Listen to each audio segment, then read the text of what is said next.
All right, Ren. I see you. I see you trying to buy up the answer. I should have known. I was like, there's way too many votes coming in way too fast. So then there was more votes than there were viewers. I was like, Good morning. I woke up like 30 minutes ago. I made bagel and coffee. I ate one of my bagels during the ad break, but I still have the other one. So we're gonna have a little bit of a breakfast ASMR while I finish my other half of my bagel. Good morning.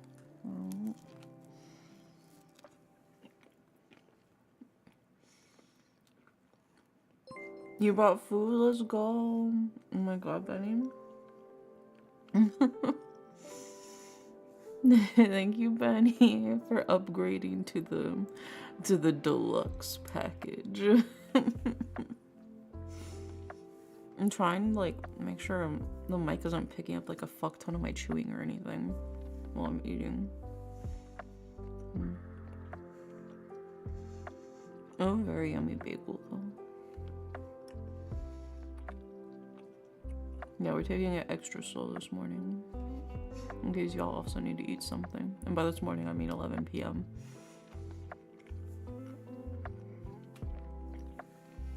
Oh my gosh. Loaded baked potato soup and garlic parmesan cheeseburger bone. That sounds insanely good. What the fuck? Are you gonna share with me? Is Brownie making? Yeah, make the brownies. Yeah. Oh my god, brownies would be so good right now. Alright, let's see what we got while I'm chewing on my bagel. First was taken by... Oh my gosh, first was taken by Mira.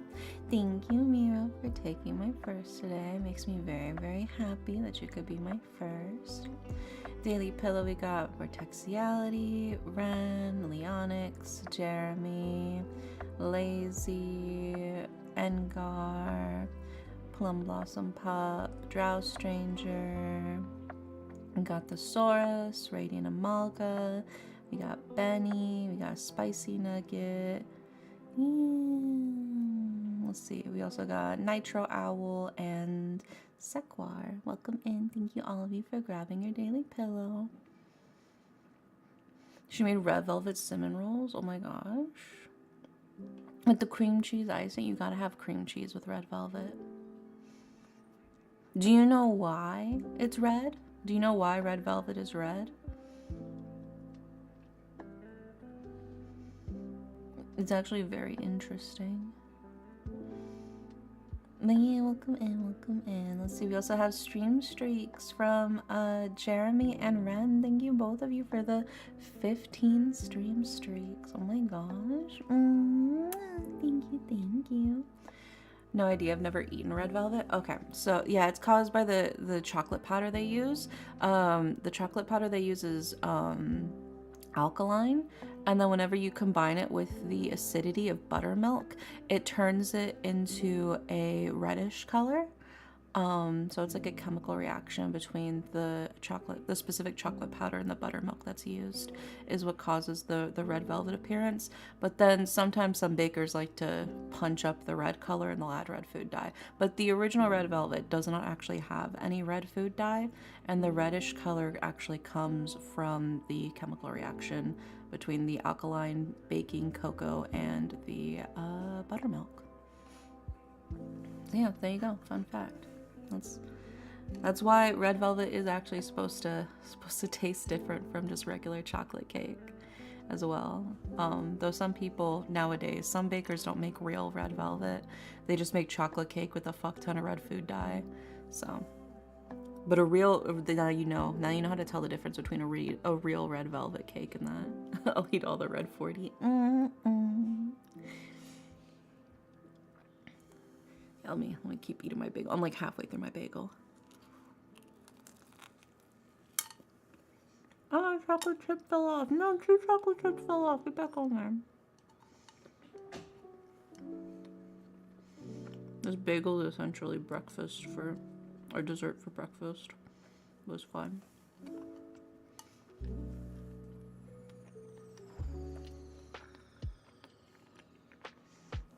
And kind of bagel. It's a plain bagel, but I toast it and I add whipped cream cheese, a little bit of brown sugar, and mini chocolate chips.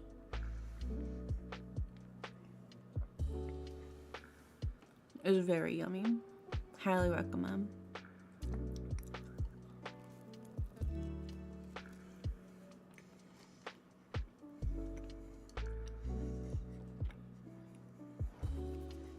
Oh my god, steak marinade? That sounds so good.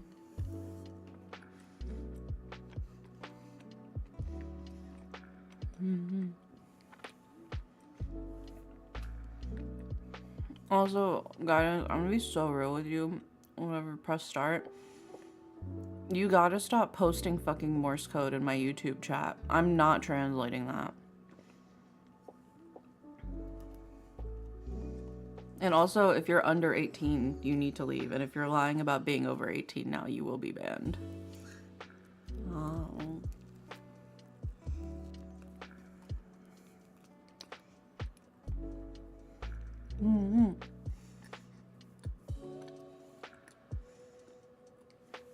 The bagel is so yummy though. It is giving me joy. You want to say we love and I love and appreciate you guys too. You can't see it, but I'm doing heart hands right now. And then just imagine me with heart hands.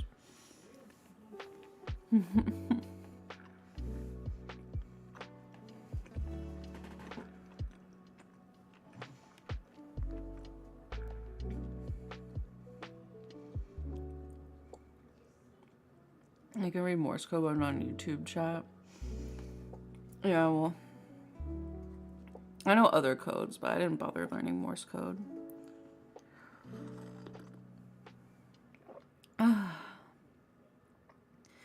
Yeah, happy Thursday. Happy Thursday, that one kid. Do we have the queue, by the way, Leonix?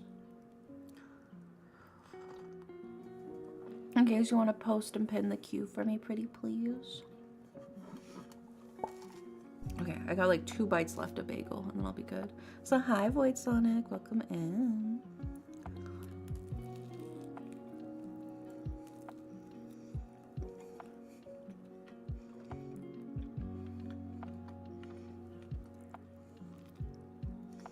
What kind of bagel you having? Plain with whipped cream, cheese, brown sugar, and mini chocolate chips.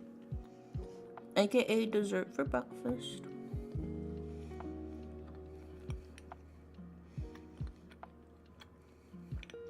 How does the redeem work? What redeem?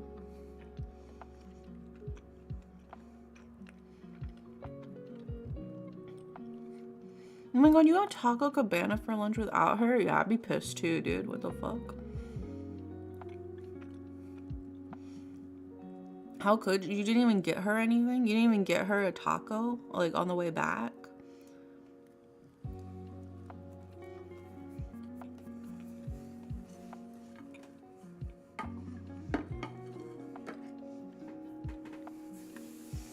I bought a Good Boy, but I didn't give you a receipt. Well, let me investigate what's going on here.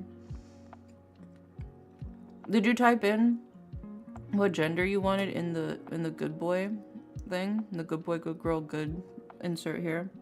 Because I do have it where you have to type in like what you actually want to be called. Because, you know, we got a lot of non-binaries and stuff like that.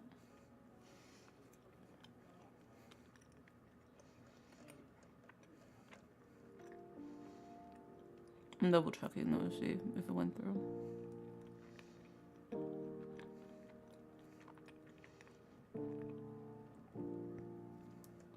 You're craving a cabana bowl. And you didn't think to pick one up for her. For shame. For shame. Okay, I finished my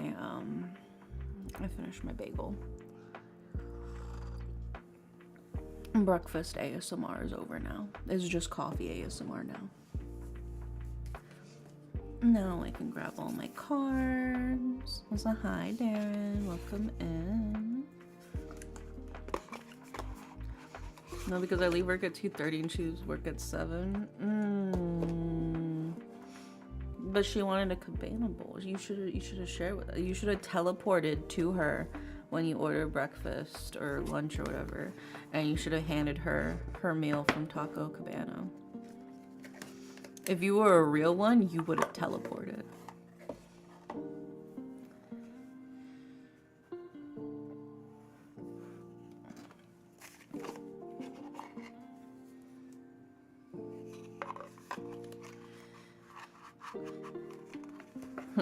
Indy, yes. Nugget, we know each other's names.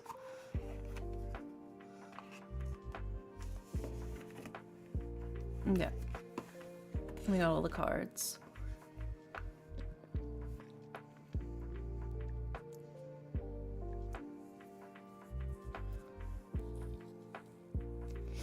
Oh my god, you typed the Morse code alphabet into Twitch chat, bro. That's crazy. Oh no, I guess you just had to go to Taco Cabana meal with your wife this time. What a shit. Yeah, I can't believe you had to go to Taco Cabana twice. Oh no, you have to eat Taco Cabana twice? That's so horrible. Alright, let's see. So first up in the queue is Lazy, who wants a love reading. So let's see what we got for you. Yeah, what a terrible thing to occur. Dude, I want to try the Taco Bell Baja Blast Pie. I want to try it so bad. It looks yummy.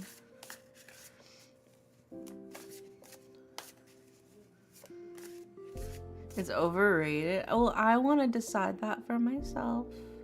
I want to choose for myself if it's overrated or not. I don't want to listen to the masses. I want to formulate my own opinion. And if that means I have to buy and eat an entire pie all by myself, that's a sacrifice I'm willing to make. Granted, I don't like Baja Blast that much. I do like Baja Blast. I will say that is one thing that I do like from Taco Bell. Their food is... It's good for the price point. It's good for the price point. I'll say that much. For what you're paying for it, it's worth the money you're spending on it. That's all I can say about the food. But the drinks are pretty refreshing though. I do like the drinks. It's not as good as the gelato. I wanted to try the gelato. I did want to try the gelato. It looked very yummy.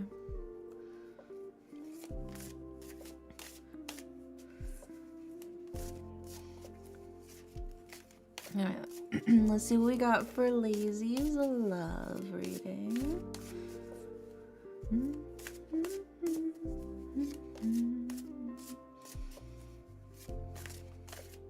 Oh my god, I love you, Saribot. You guys don't even know. There was a spam message that got insta-deleted. I love you, Saribot. Like a ninja in the night.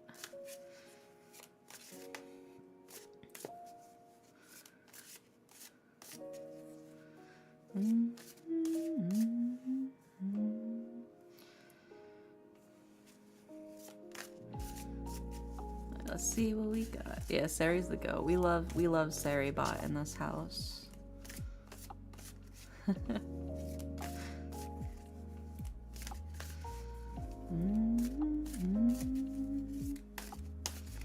Let's see what we got here.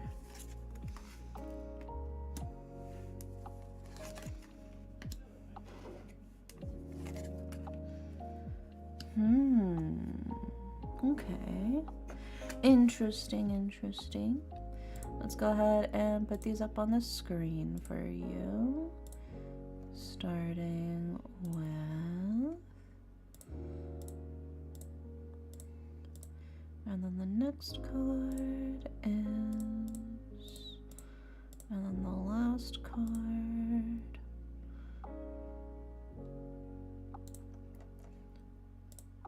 There we go.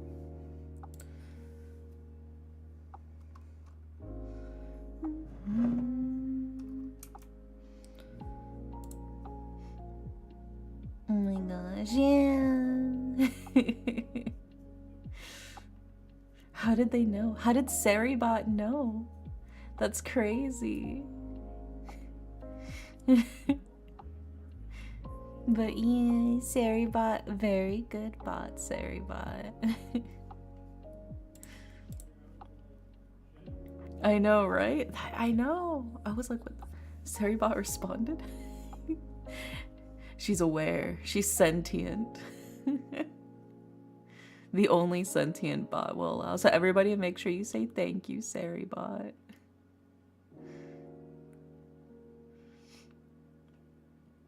Okay, so lazy for your love reading. In order of left to right, we have the King of Cups, we have the Reverse Magician, and we have the Reverse Death card. So, in order of left to right, we start with the King of Cups, right? And the King of Cups is somebody who is very in touch with their emotions. Somebody who is very sensitive, very like warm. I think one of your charm points about you is that you're not afraid to like feel your feelings. And I think that's sort of like the big thing for you is that you feel very deeply and very openly.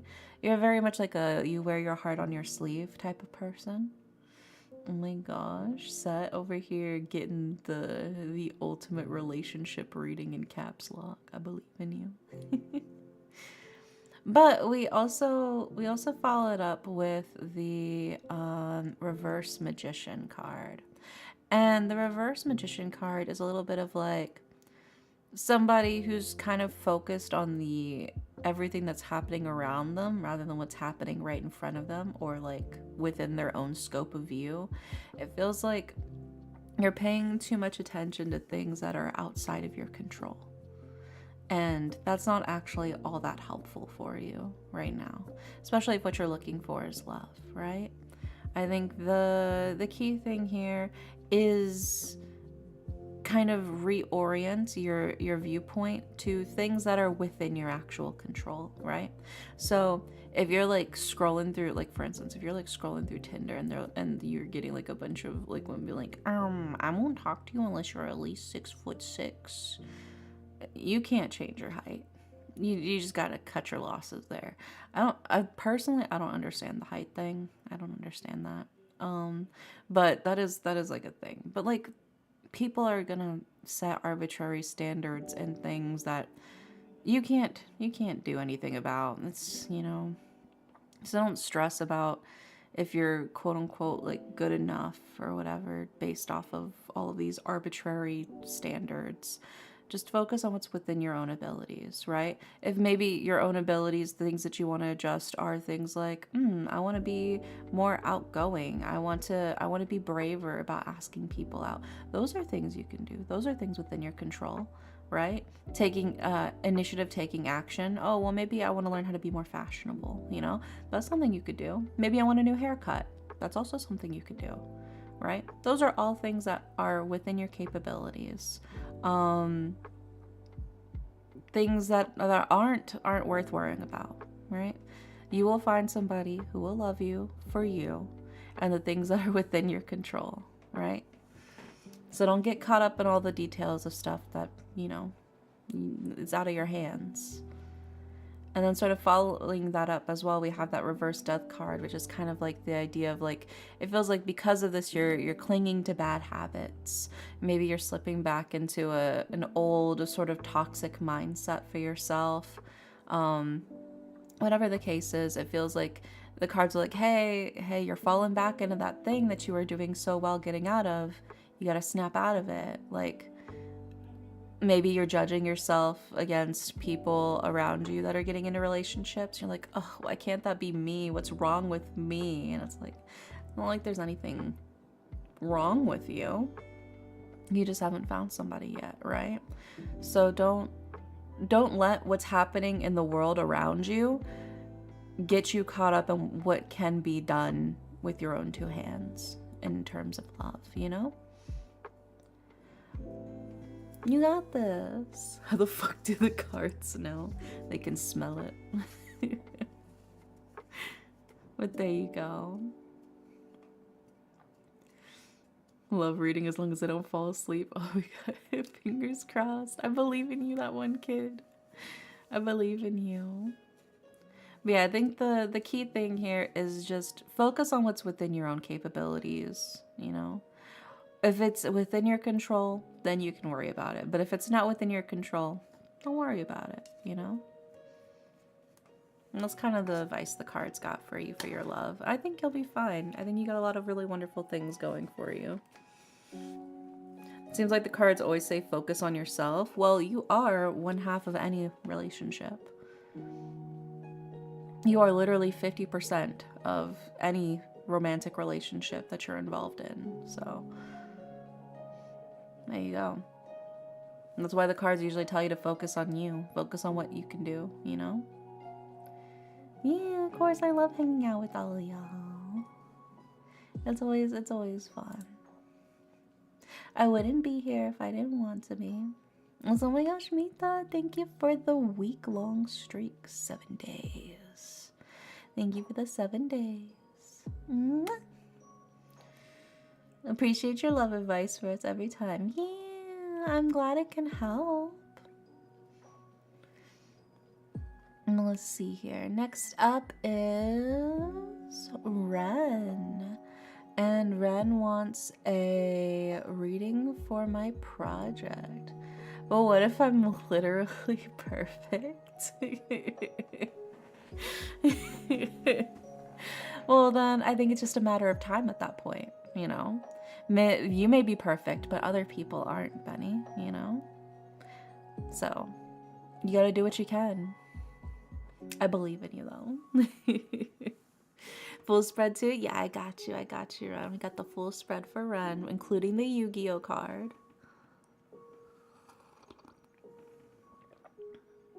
I just gotta sip my coffee.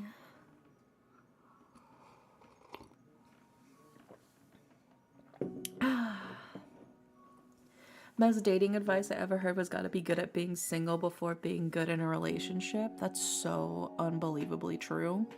It's crazy. If you want to get good at learning how to like take other people out on a date, just take yourself out on a date. No, I want coffee, but it'll wake people up if I go get some. It's so yummy. The coffee is so warm and cozy.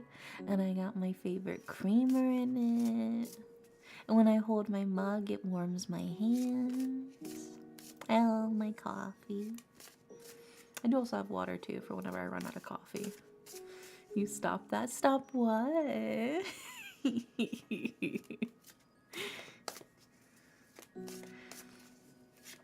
Yeah, you can't love someone if you don't love yourself. I don't think it's necessarily that, but rather only in learning to love yourself can you allow yourself to accept the love from other people.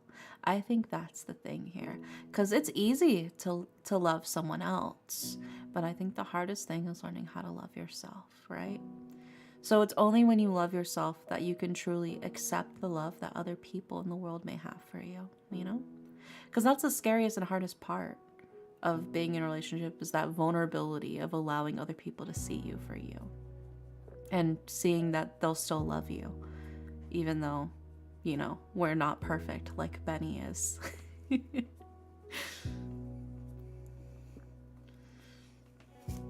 So, I personally, I've always had qualms with the you can't love anybody else until you love yourself kind of vibes, just because I got massive depression and anxiety, and with that comes a massive amount of self-loathing. I'm getting better at it. I've been healing. I've been working on it. But it's something that I've experienced for literally as long as I can remember. Like, I remember having these thoughts back in like kindergarten, right? And so the whole idea of like you can't love anybody else until you learn to love yourself was like kind of sad to me, because it's like, no, I love other people. Other people are so amazing. They're so vibrant. They're so beautiful, you know? And it's like, but how could somebody so beautiful, you know, love me? And it's gotten better. I've gotten better with it. But I think the what they're trying to say with that phrase is never something I fully resonated with, which is why I believe that for me personally, I think the better phrase is learning to love yourself allows you to open yourself up to the love from other people. Because that's also what I found too, is a lot of my past relationships kind of fell through because I couldn't accept that the other person actually liked me, I suppose. You know? Like the idea of, oh, maybe they're just pitying me. Maybe they're not actually into me. Maybe this is a joke. Maybe they're just using me until they find somebody better. Because they will find somebody better. How could they not find somebody better than me, you know? I'm just something to fill in the space until they find something else, you know? And that's a toxic mindset to have. And I lost a lot of past relationships because of that mindset, you know? So I think you have to learn to love yourself so you can accept the love that other people could have for you. Stop articulating my inner thoughts. It's scaring me. They're my inner thoughts too, man. I think it's something a lot of people deal with internally, that maybe they're scared to say it out loud, but a lot of people have these feelings. And I think when you speak them out loud, it helps everybody feel less lonely and helps everybody feel like, oh, they're just like me for real.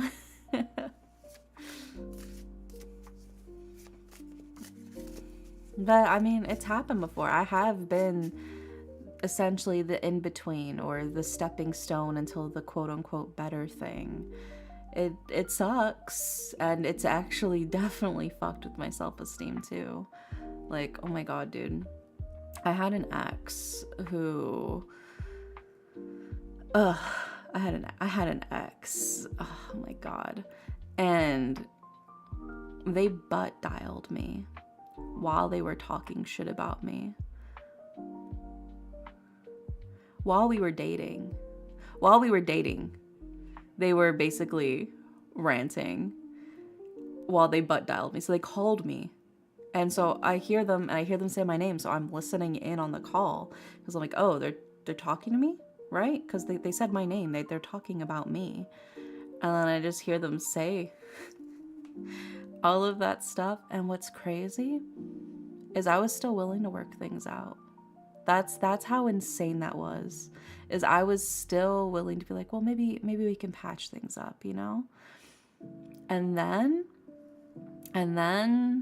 it got broken off. Our relationship broke off because I was initially going to call. We were going to talk because I found out that they'd accepted nudes from somebody else whenever we were chatting too.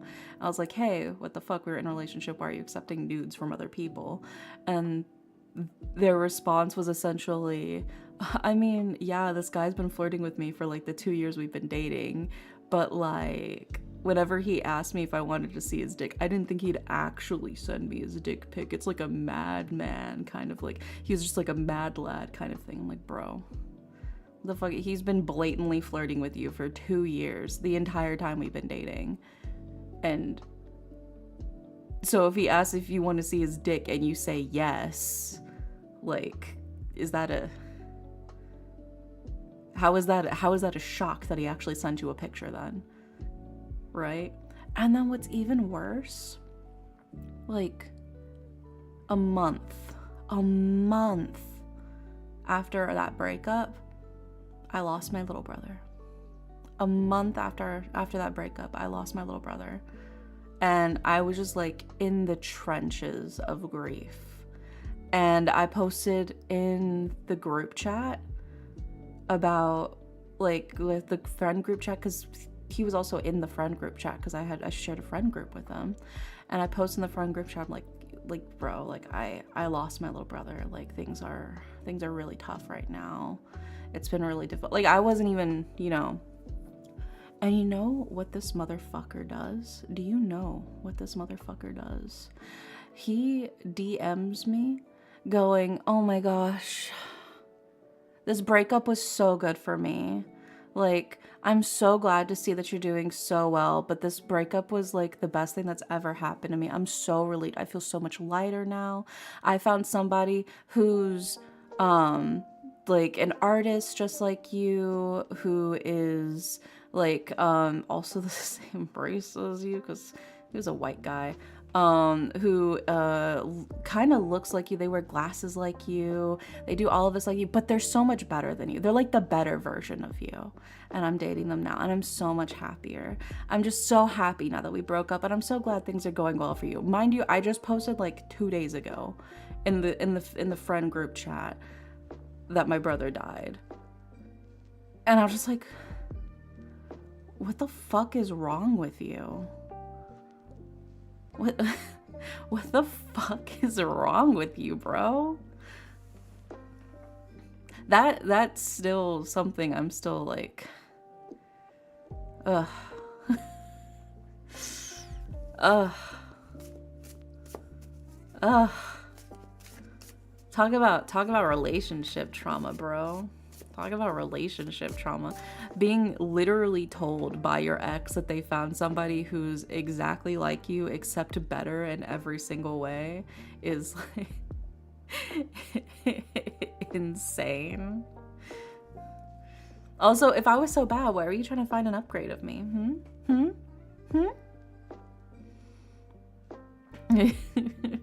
Also, hi Jacob, welcome in. How are you? Yeah, what a crazy time to get in.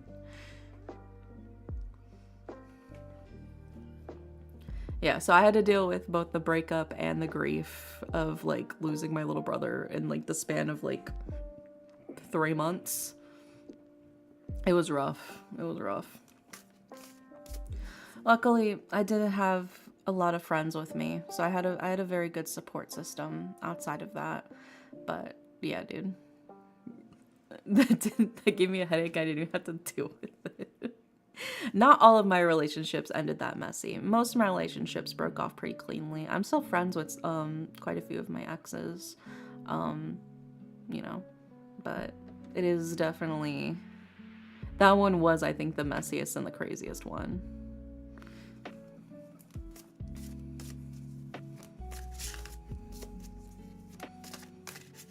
So yeah. Oh yeah, I was doing Ren's reading. Sorry, Ren, I got distracted. I got distracted with the rage of 1,000 suns thinking about my ex, dude.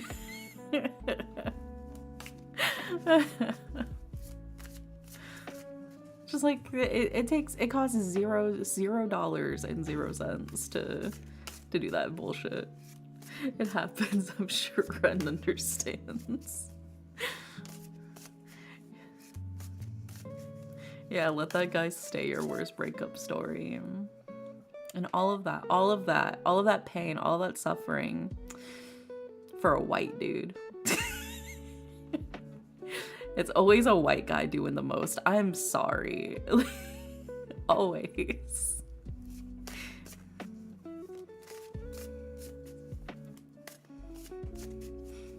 I got out of there safely though. I got out of there. It was a good thing I didn't stay. I'll just say that. It was if he stepped on 12 rakes this fall, I hope. I don't know.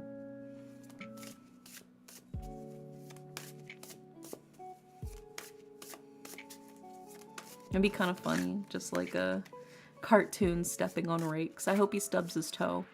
I hope he thinks about me and then promptly stubs his pinky toe on like the coffee table. Yeah. That's the energy I'm sending into the universe right now for him. I hope you stub your fucking toe.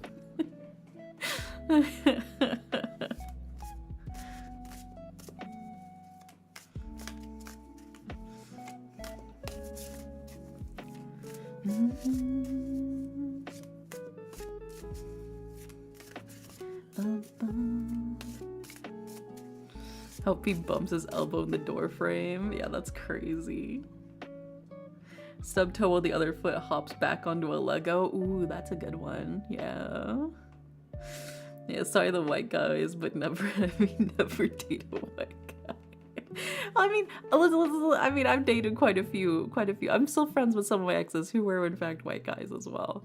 I don't want to hate on all of them, but like the times I've been done dirtiest were also by white guys. So it's a mixed bag out there. You got to be careful. Well, I should have noted, you know, his family is like hella Republican, as in like his dad didn't believe in global warming. Hey man, some of my friends are white guys. Yeah. No, you guys, it's not racist. I have white friends, you guys. I promise. Some of my best friends are white, please.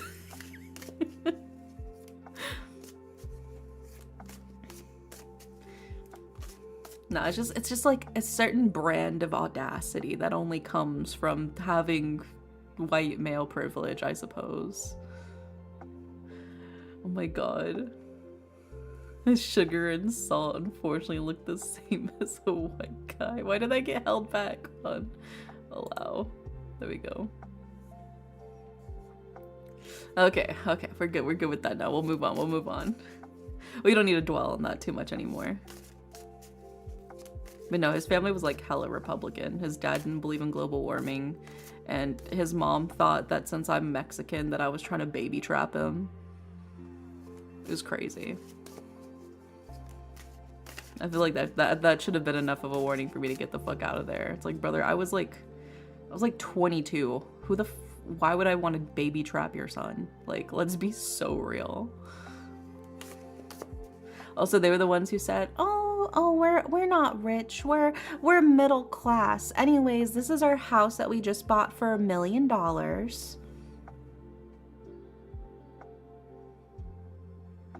Their house had like 6 chandeliers.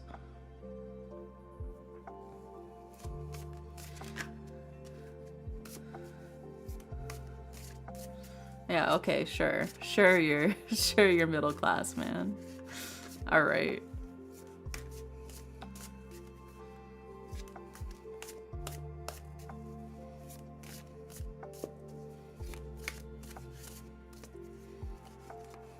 Whatever y'all say.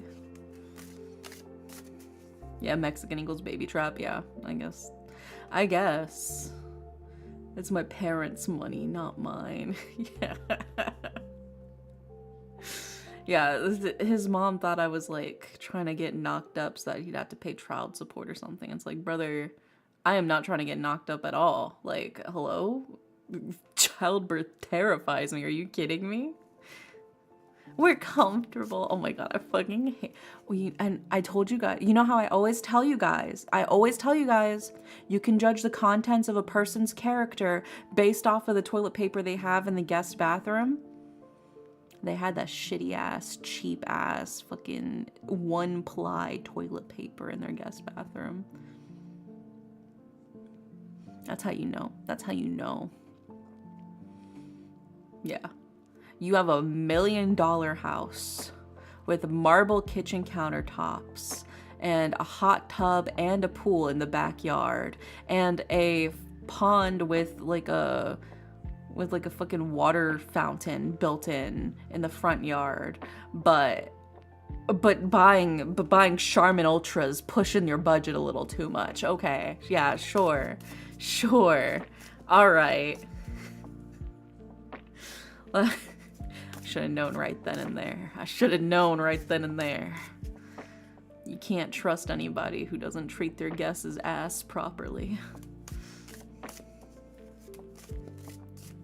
The military grade toilet paper. Not even military, it's like prison grade, dude. It was so bad. I was like, why? What is so horrible about buying a nice plush toilet paper? Like, You can afford it. I go to people who barely scrounge up enough money for rent every month. I go to their house, they have the nice toilet paper for the guests. You know, they have the good cushy shit for their asses. I would have ended it there when I saw the one ply.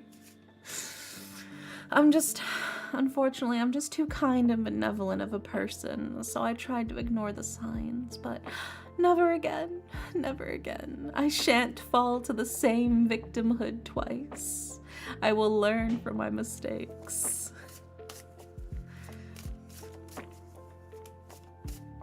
Yeah, so like I said, you can that's part of where my rule comes from. A 6 chandelier? Of course! 2-ply? Nah, why do we do that? We could save $69 with 1-ply, yeah. It's technically because you can just go there for back if you ran out. I mean, but like, it's so thin. You have to already use a fuck ton of it in the first place to like wipe your ass without it like shredding, you know? So you're using way more toilet paper by using the 1-ply because you have to basically triple the amount you're using to get the same effect as like the plush amount, you know?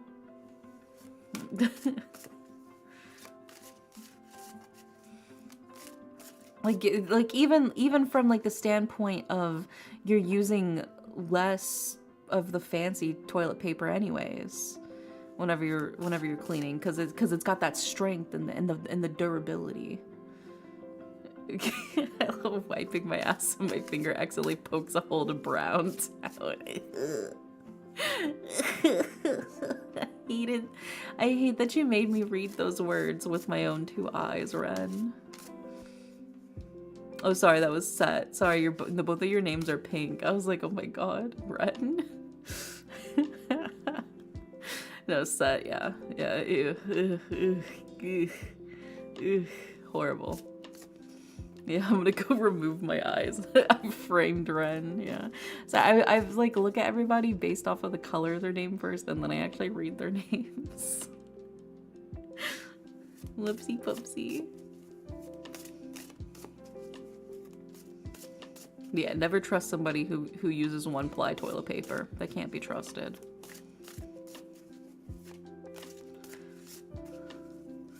The old Roman poop stick. Oh god, no. We should have a bigger pool of colors, yeah. Penny, no. Penny, no. Don't say that. Not the communal poop sponge. Anyway, alright, we're moving on. We're skipping to the next topic in the discussion. We're moving forward. God damn.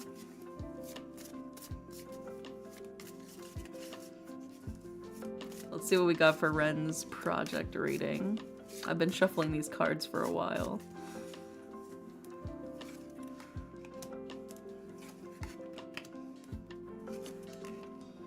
Okay. And now let's grab your oracle card.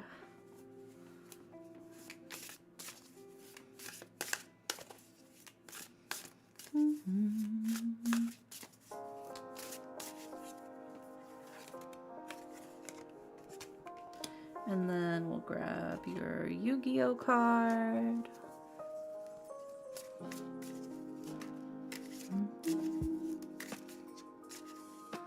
Mm-hmm. 11 p.m. Yeah, we're not gonna slam a monster at the hour. You could. You could, though. I'm the little devil on your shoulder. Oh my god, speaking of, did you guys hear that they're trying to make, like, monster for girls? It's called, like, Flirt or some shit like that. Did y'all hear about that? Like, Monster Energy hasn't been a staple of, like, fucking lesbians since the dawn of the times. I know more lesbians that drink Monster than I do Kyles. Indeed, behave. I am behaving. I'm telling you guys about. You guys didn't know about Monster trying to create their own line for women called Flirt? It's called FLRT. Google it. Google it. Monster for women. It's real. I'm not fucking with you. Monster is Kyle certified though.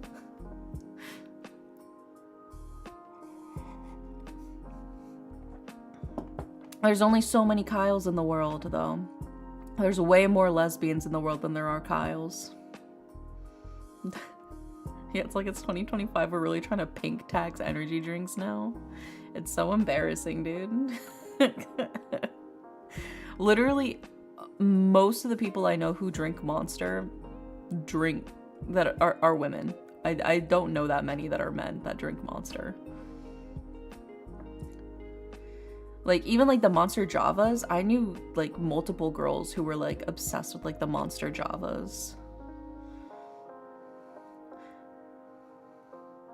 I swear to God, if all it is to it is a pink wrapping, like a 50-cent increase or something. I know. In the year of our Lord 2025. I meant trying to get me to drink another energy drink at bedtime. Like I'm not 3 deep already. Oh my God. Why are you slamming Monster like it's beer after a long day at work? Alright, let's go ahead and put these cards up on the screen for you, Ren. Starting with...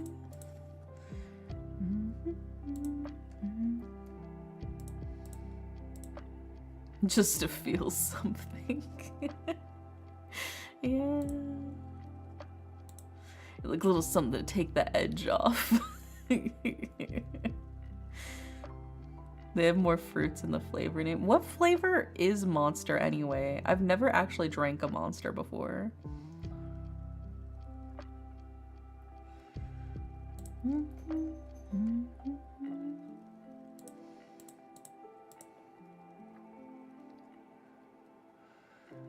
And then the last card is... Yeah, what flavor is base Monster? Sugar and caffeine.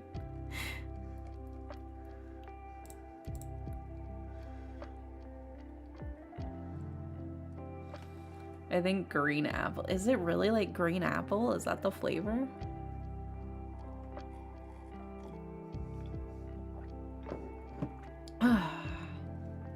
Okay. We got all of the cards for you, Ren. I've never actually drank Monster either. I just have tea sometimes, a cappuccino. Well, I know like they're the Monster Javas, aka like the coffee brand of Monsters, is very popular with women actually. That's a hi, Brandy. So that's why I'm like, why are they suddenly trying to make a women only line when women are clearly very fine with buying the Monster brand, you know? The flavor is depression. I could tell you not good because every other flavor is better. I'm learning so much. Can somebody give me like a flavor profile, like a flavor breakdown of what Monster tastes like? The classic high octane flavor is a blend of sweet and salty citrus. It's citrus? It's a lemon lime? I never heard of Monster High. Yeah. Okay, Oren, we got all the cards for you for your project reading. And is this gonna turn into how do monsters taste to me? Well, it depends what kind of monsters. Like salty, maybe a little bit bitter. The energy drink? Oh. It's like a tangy apple juice. What is a tangy apple juice?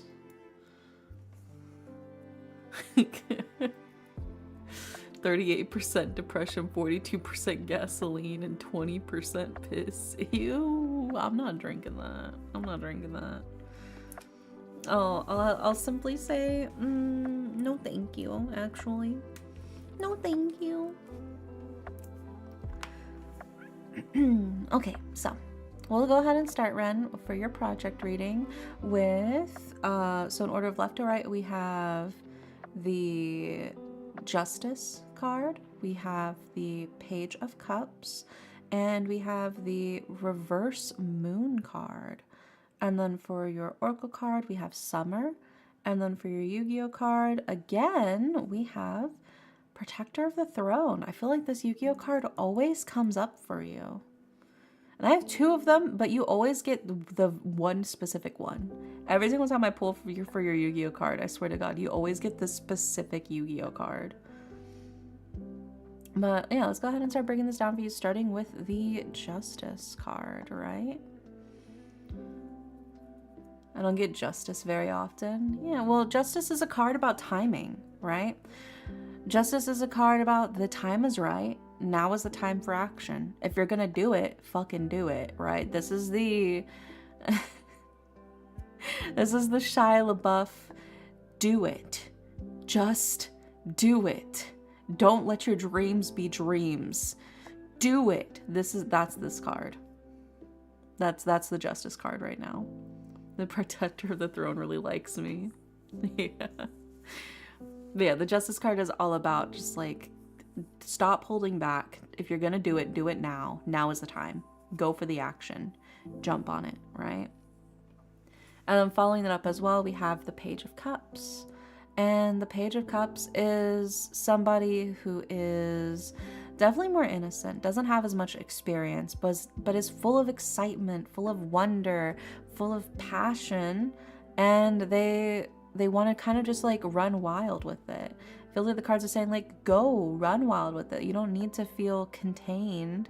You know, you can be sweet and wild and go a little crazy. You know, let yourself grow outwards towards new areas. Let yourself be a little crazy with it, you know? And then following that up as well, we have the Reverse Moon card. And the Reverse Moon card is a card of like danger in the shadows, a little bit of coldness. There is this sort of sense of like things hidden, not within your view. In this sense, to me, I'm kind of interpreting this as like, there's definitely going to be some issues that I think you're just not going to know are going to be issues until you actually hit them, right? So I think it's definitely kind of telling you like, you don't even know what you're actually going to have trouble with until you actually hit the wall, you know? So just go ahead and do it. And when you run into the wall, you can worry about that then. But rather than trying to stress about what do I need to be prepared for? What do I need to start looking into now? It's just like, just do it. Just fucking do it. Just get it out the way. Do it. Whenever you run into the issues, you can solve them then. But you're not going to even know. You're at the level where you won't even know what issues you will even need to prepare to encounter for. So don't stress about trying to mentally prepare yourself for whatever you might come across. You can get to it when you get to it, right now? Towards what areas? Towards the light, towards new creative endeavors. That's those areas. And then following that up with your Oracle card, which is Summer, right? Which is a card of expansion and growth and warmth. So this feels like this is really gonna open a lot of avenues for you, give you a lot more opportunities, a lot of different directions you can go in, you know? I guess that's true. I've been putting off the coding part, but yeah, there's some things that can only be seen when trying to figure out that part. I think that is sort of the key thing. Is like this will be really good for your growth. This will help you a lot, but you have to be willing to just like hit the wall a bunch of times before you finally break through. And you're not going to really have a chance at the moment to prepare because you're still gaining the experience, the starter experience. And then that brings us to your Yu-Gi-Oh card, which is Protector of the Throne. While the king is away, this queen protects his throne with the mighty defense.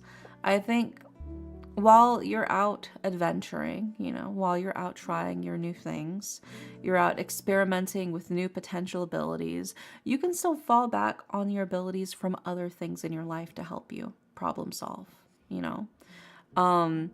There are some things that maybe you won't instinctively think work for your example. You mentioned coding. There's some things that you probably have experience with that you wouldn't really think would come in handy, but could actually come in handy for coding. Maybe it's like organization. Maybe it's just like your problem solving thinking. Maybe it's like your actual train of thought for how you work through things. Whatever the case is, none of your experience from other things is going to go to waste. And I think there are ways that you can still utilize that to help you with your new endeavor, you know?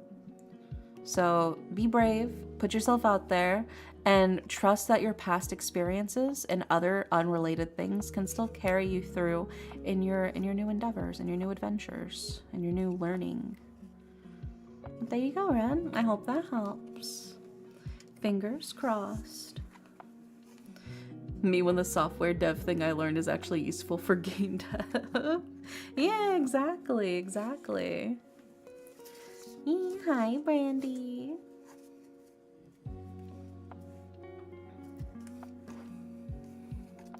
Almost as if a game is a software that's being developed. Wow. It's all coming full circle. There you go.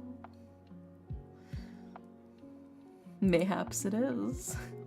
Mayhaps it can be interpreted that way. Next up, we've got Plum Blossom Pup. Mira, are you here? Plum Blossom Pup? Let me drink my now lukewarm coffee.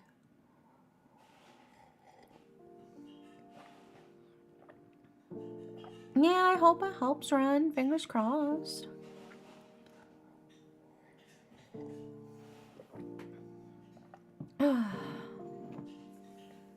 I just noticed my name is blue. Yay, favorite color. Yeah, yay.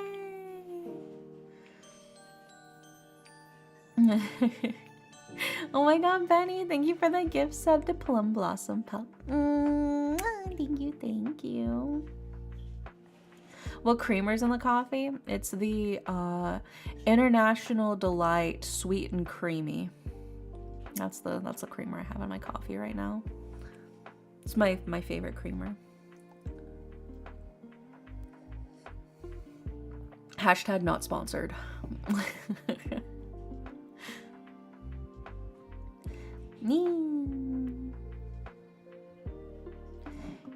Yeah, we're getting the reading right now for Plum Blossom Pup. And now that you're subbed, you actually get an oracle card now too. And Plum Blossom Pup wants a general reading. Oh my god, hi Doc. Welcome in. How are you?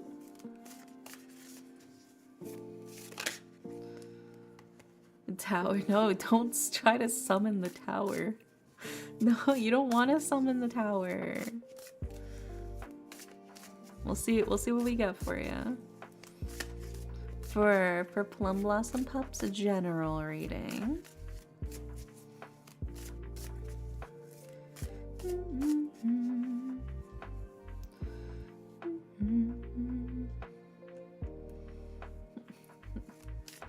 You can't summon cards. This isn't Yu-Gi-Oh! Oh, let's not say that so quickly. Let's not say that so fast. Oh boy, I hope we get the Ten of Swords. No, Benny, stop. You already got the Ten of Swords last week. I felt so bad about that. Is it bad if people associate me with the Tower? I think it depends. The Tower is a card of destruction, of things falling apart, what you knew before sort of being broken down, and being, changed. So I think that's kind of what the Tower is. And in some ways, destruction is good because it leads way to new beginnings. But sometimes destruction can also be scary and terrifying, Oh my god, how did you guys summon a hype train like that? What the fuck? Did you just randomly spawn a hype train? Thank you for the hype train, randomly. Thank you. Doing good, just wanted to catch a bit of stream. Yeah, welcome in, get cozy.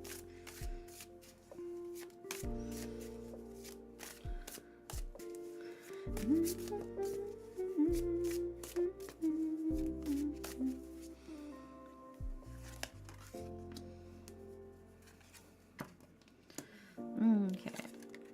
We got the cards. Now let's grab your oracle card as well.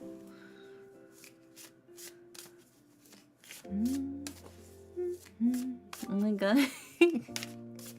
Doc, thank you for the 300 biddies.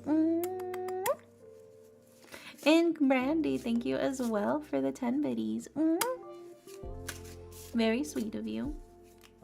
I place myself face down and end my turn. Oh my god. That's crazy. Oh my god, Ren, thank you for the 40 biddies. Thank you, thank you. Oh my god, Benny out here getting the ultra deluxe spread. Oh my god, with the 100 biddies for the Yu-Gi-Oh card too. Thank you, thank you. Yeah, because you're getting the Oracle card, and you're getting the Yu-Gi-Oh card, and you're getting the the sexy voice. Oh my goodness.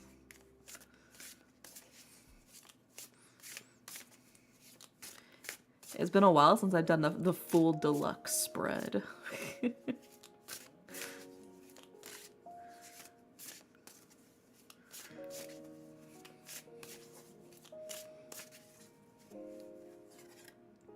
Okay, we got all of the cards for you.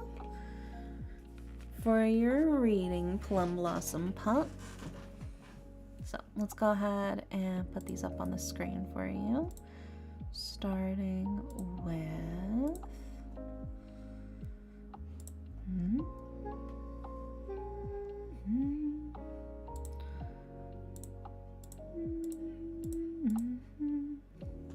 Can't wait until someone gets the reading from your ASMR and you ban them. No. No, I try not to. You activated my trap card, Changlatas. Oh my gosh, that's gonna do so much damage. That's scary. You gotta rein in the power of the Chankla. Not everyone can wield it.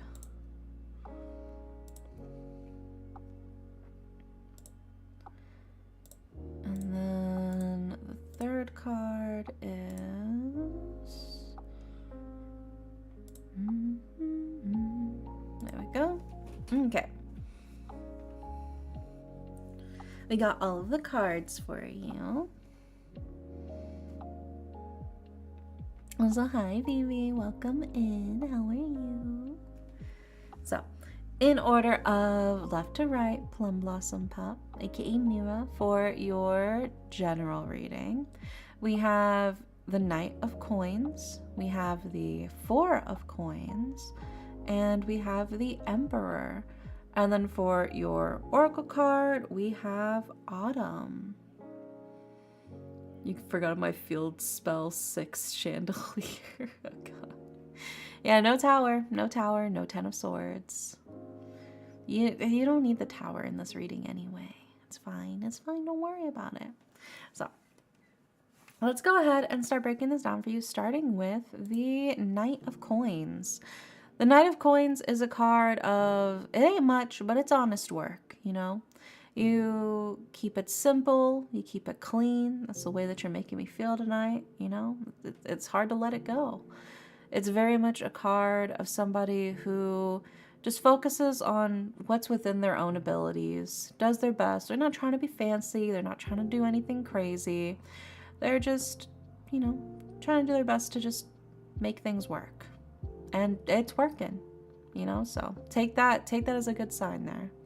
We also followed up with the Four of Coins.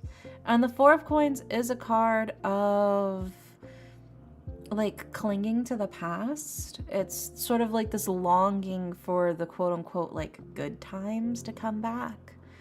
And this is difficult because, well, the past is in the past. Sometimes you have to let things go. I would say don't let your rose-tinted goggles of the past stop you from moving forward in your own life, right? As much as, you know, thinking back on the fond times that you had before can be really enticing, I think it's just as important to focus on all of the exciting things you have to look forward to in the future as well, in order to make sure that you don't fall backwards in moving, you know, in the direction that you actually want to go in, right? So, because the Four of Coins here is actually represented by honeysuckle, right? Honeysuckle has the sweet flavor and scent. It's beautiful. It's very like intoxicating, but it's also like an insanely invasive species that can easily choke out all of the native flowers and plants that are around it, basically leaving nothing else to grow there, you know? So it's very much like a cautionary tale in a sense of like just be careful. It's okay to reminisce and to enjoy the past and the moments that you've shared before, but don't let them cloud your judgment and excitement for what's ahead of you in the future, you know? We also follow that up with your Emperor card. And the Emperor is a leader, somebody who is actively taking charge to move forward, setting things in motion. I think this is your chance to really let your leader qualities come through and to push yourself forward into being more proactive, to taking that leadership role seriously and going forward, charging forward, setting up everything that needs to be done, right? It's organization, but it's also the proof of your hard work. It's the proof and value of all of that effort you've put in before coming to fruition, right? And then that brings us as well to your Oracle card, which is Autumn, right? It's a card of bounty, but also a card of balance as well. So you can think of it in the sense of like harvest as well. There is a lot of work to be done, right? There's a lot of things that are growing that are getting ready to be harvested. And harvesting is a lot of hard work, but it's worth it and also necessary in order to quite literally reap the benefits of all of the effort and time and energy you've been spending and investing in things. So there's still much work to be done. There's still a lot of stuff you got to do in the future. And while things didn't pan out how you maybe wanted them to in the past, or you're wishing for the good old days, the best you can do is just keep it simple and keep moving forward. And you'll see the good things come together, you know? Yeah, I hope that helps. Fingers crossed. I believe in you. Now's the time to take charge, to take action, and to move forward. Yeah, you got this. Let's see here. Next up is Engar with a love reading. So let's see what we got for you, Engar.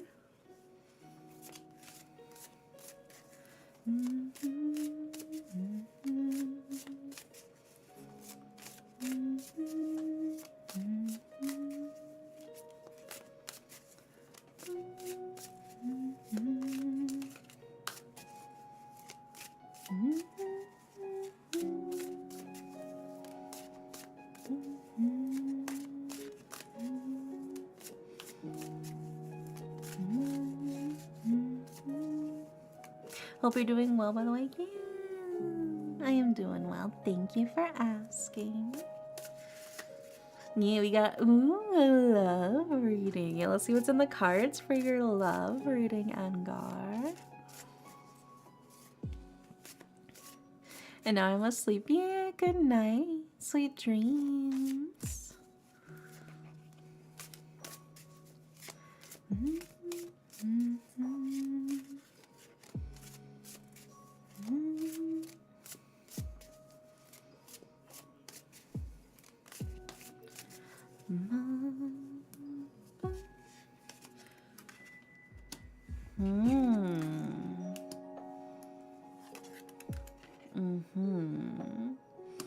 And now let's grab your Oracle card. This is painting a very specific picture of you.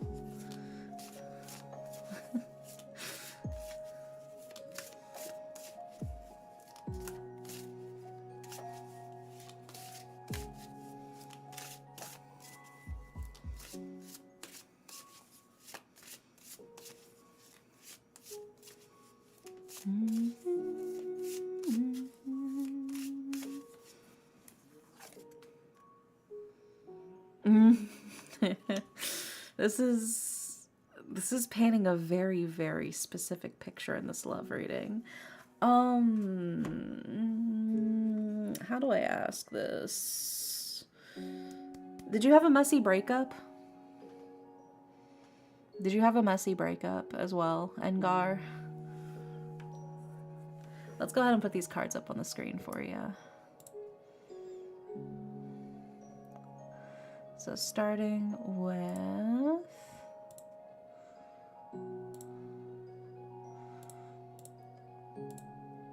And then we've got...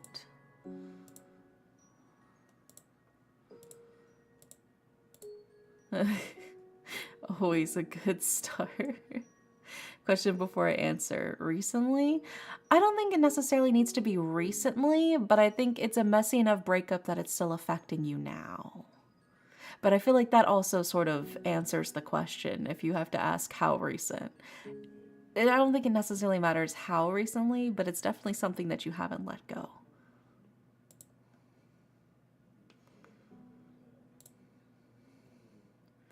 May I share it? Yeah, feel free, feel free. You'll see why I asked that whenever I go through all of your cards. You're like, oh damn, bro.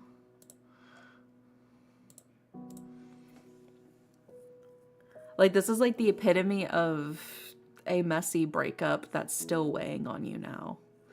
Like all of these cards, even your Oracle card.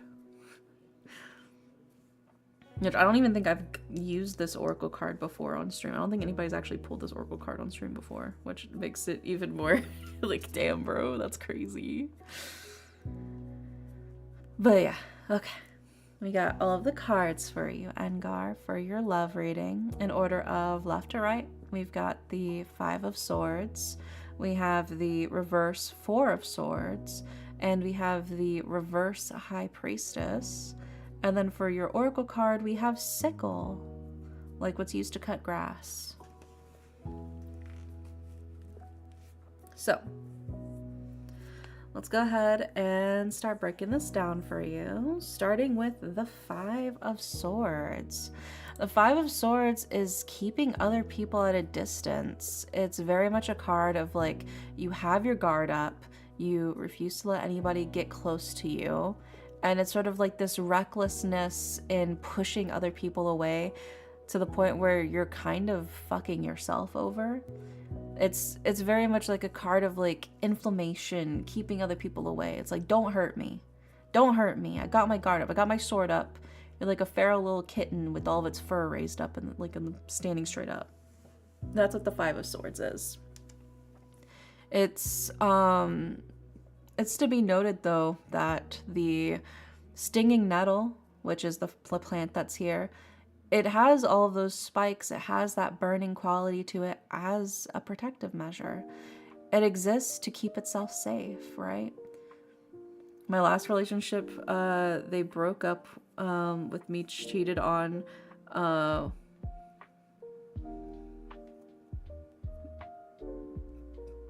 Hold on, I think you mistyped it. You cheated on yourself with you? We broke up with me cheated on while they were with me.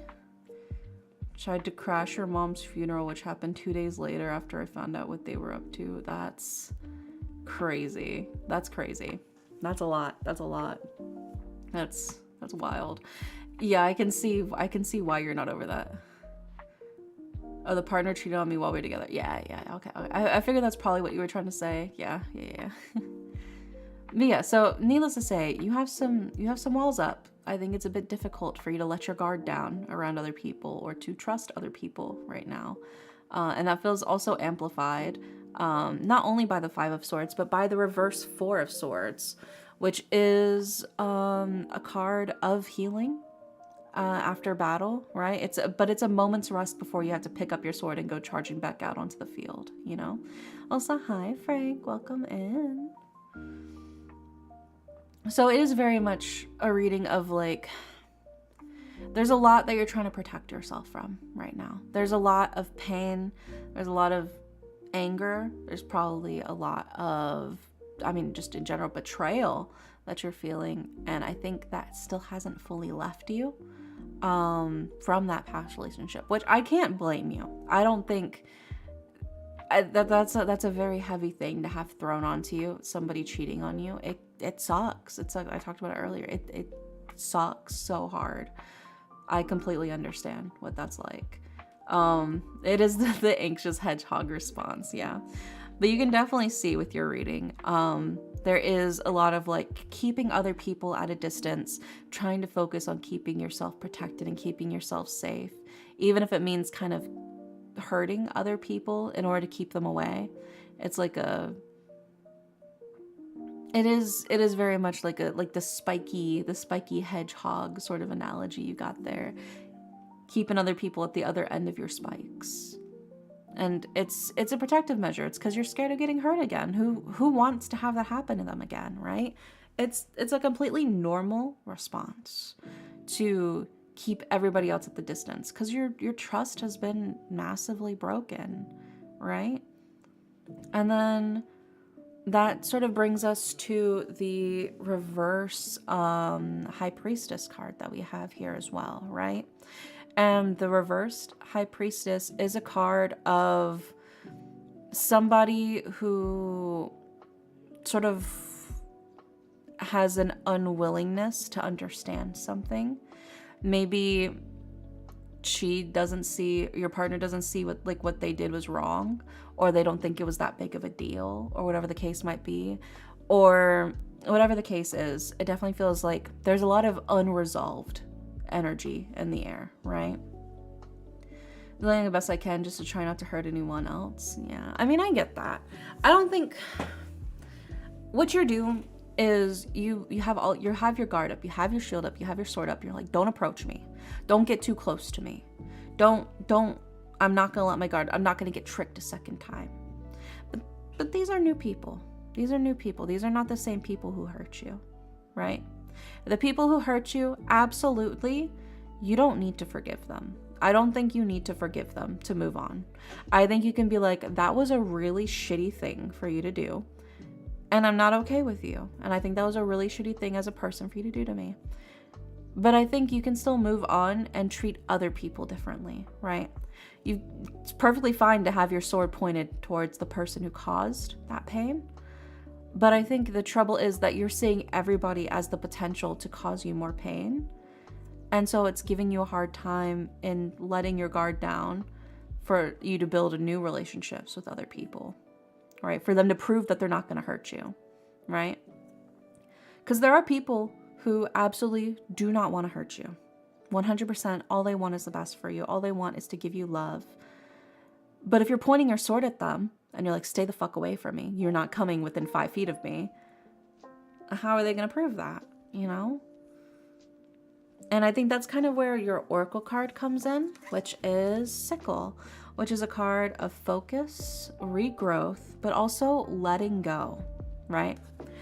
Like I said, you don't need to forgive your ex-partner who cheated on you. I don't think that's necessary for your healing process. I think you can still be like, that was so fucked up, I'm not letting go of that. In the sense of like, I'm not forgiving them. You can forget without forgiving. I don't think you need to be like, I forgive you for hurting. Fuck that. She cheated on you, or they cheated on you. Fuck them. But I don't think you should let that weigh in on your future relationships with other uninvolved people, you know? I think that's sort of the key thing here, is like you're letting that affect other people to the point where they can't prove that you can trust them, right? You do have to be vulnerable with people if you are looking for love.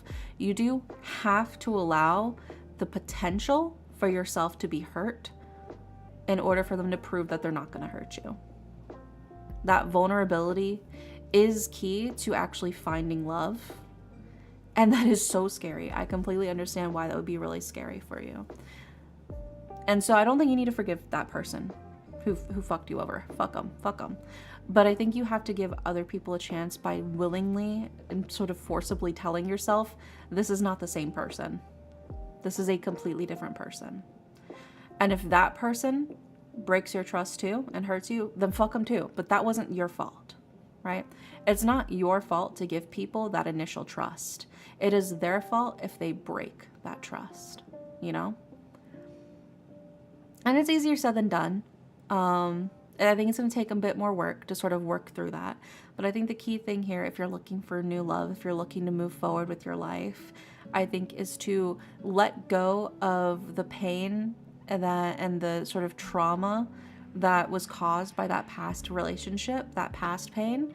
You have to let it go so you can have the chance to build something new, right?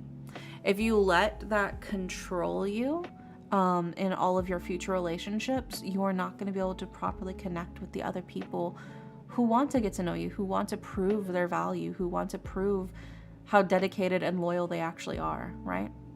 How will you know the depth that somebody loves and cares and cherishes you and trusts you if you don't let them, you know? And sure, yeah, you did it as a protective measure. You did it to keep yourself safe because you were hurt and that was really fucked up. And that person should not have broken your trust. But you cannot let that instance rule over all of the future instances you have with your love, with new people who, like I said, have zero connection with that other person. They don't know them. They've never met them. They don't know anything about them. All they know is you. And I think you just got to work on letting go of that sort of pain and that baggage so you can move forward and letting other people prove that they are not that same person. Right? I think when you let your guard down a little, give them the chance to prove that they can be trusted, then that's going to sort of help reaffirm a lot of the good things in your relationship with them. Right? It's only gonna work for the better when they prove that they can be trusted. And if they fuck you over too, that's not a oh, I'm an idiot for trusting them. They're an idiot for breaking your trust. Right? You can't blame yourself. There are gonna be some people who are just shitty, unfortunately. But you can't know who's shitty and who's not until they show that they're shitty, unfortunately. You gotta weed them out. I don't know, I hope that's encouraging. But there's a lot more good people in this world than there are shitty people in this world. I've met way more kind and sweet and caring and loving individuals in my life than I have really shitty ones. I need to work on letting go of some of that baggage. Yeah, like I said, you don't need to forgive the person who cheated on you. That's my personal thing. I don't think you need to be like, I forgive you. Even though it was so hard and you put me through a lot of trauma, I forgive you. Fuck that. You don't need to forgive them. But I think you can let go of the instance and move forward and be like, and trust that other people are not the same. What they did was really shitty, but not everybody is like that, you know? Because like I said, there are definitely really, really bad people in this world. There are people who will take advantage of you. There are people who will overstep every boundary that they are given. There are people who will milk you for every single drop that they think they can get out of you. Absolutely. But there are also people who would give you the shirt off their own back if they thought you looked a little bit cold. There are people who will drop everything at the drop of a hat to help you. So as much as there are really, really fucked up shitty people in the world, there are way more kind people. From my own personal experience, there are way more kind, loving individuals in this world. And you can't let the bad apples spoil the whole bunch, you know? You have to recognize, okay, well, that was just one bad apple. That was one really bruised up, really kind of gross looking brown apple. But not all of them are going to be like that. You're going to find some real gems. You're going to find an apple and you're going to bite into it. It's going to be so crisp and refreshing and sweet and juicy. And you'll be like, what a delightful apple. It's so crisp. It's so light. And you would have never had the chance to experience the beauty of that perfect apple if you had stopped after the first bad apple, you know? So I think you gotta work through the pain. You gotta work through the baggage, let go of a lot of that stuff that's holding you back. And I think when you do, you'll find you'll be able to have much more fulfilling relationships with other people, and therefore find much more fulfilling love with other people, you know?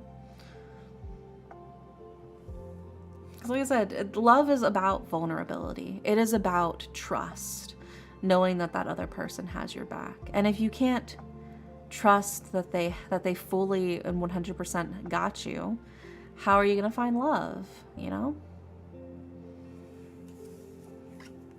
So I think if you work through that, you'll be fine. But it is going to take some work. But when you do, it'll be worth it. Yeah, I hope that helps, Engar. Fingers crossed. You just have to trust that there are more good people in this world than there are bad. Because are there bad people in this world? Yes, there are absolutely bad people in this world. But there's significantly more good people in this world. And also some people who hurt you aren't even bad people. They're just like, it's just miscommunications a lot of the time. They don't even realize that what they did was bad. So, you know, it is what it is. I think you just gotta work on letting yourself trust other people again. Yeah, it sucks that happened to you, dude. That sucks so hard. 1000%. But it gets better. It gets easier. Especially when you surround yourself with other people who love and care about you. Next up, we've got Gothosaurus. Are you here, Gothosaurus?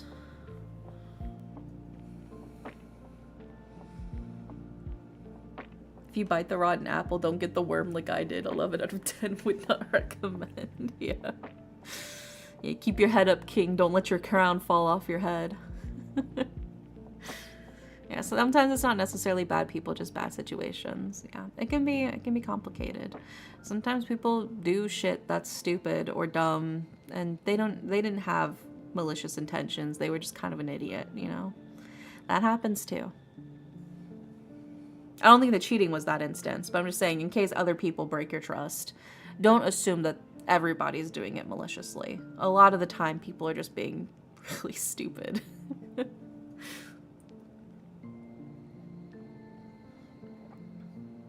Oh my gosh, my coffee's cold. Yeah, hi, Gothosaurus. And Gothosaurus wants a general reading.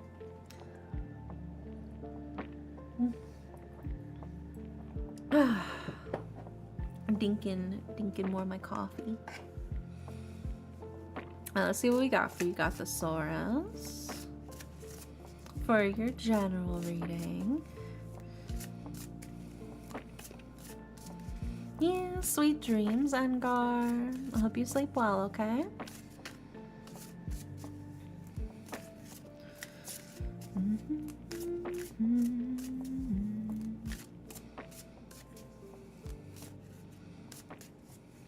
Yeah, cheating is not a bad situation kind of thing, absolutely. You don't accidentally decide to make out with someone while dating someone else, for example.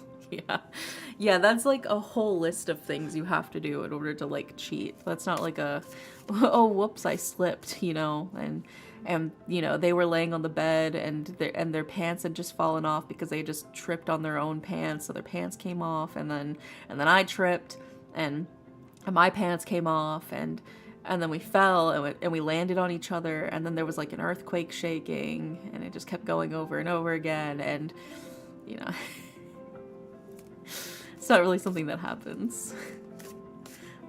We're not Mormon. We're not doing soaking, all right?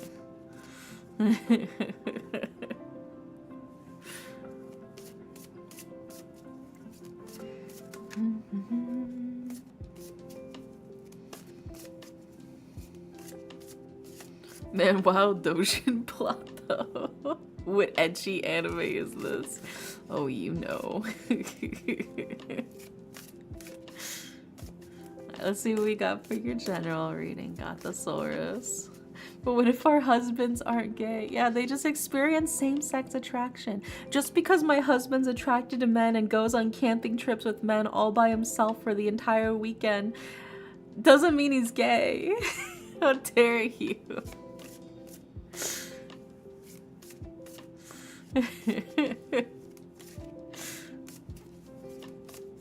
I made Leonix and CJ watch a video about the TLC show My Husband's Not Gay, which is about Mormon men and their wives as they detail the fact that they experience, quote, same-sex attraction, aka they're attracted to men, but they're not gay though.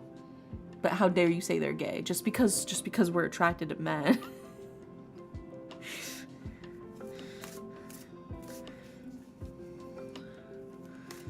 Quote, my attraction to men and my fond love of Broadway show tunes are the only things that I would say are probably, I guess, the most gay about me, but I'm not gay.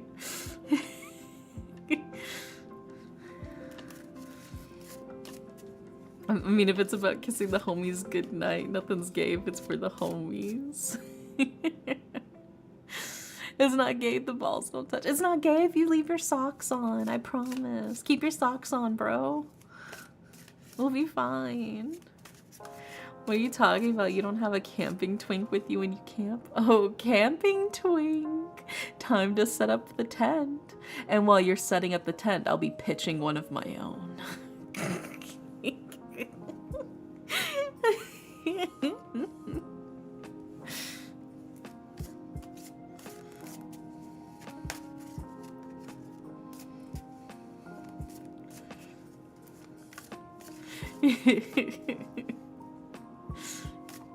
God damn it, Wendy, we share a brain cell there. You see the clip where the guy says, I'm not gay, I have relationships with women and sex with men.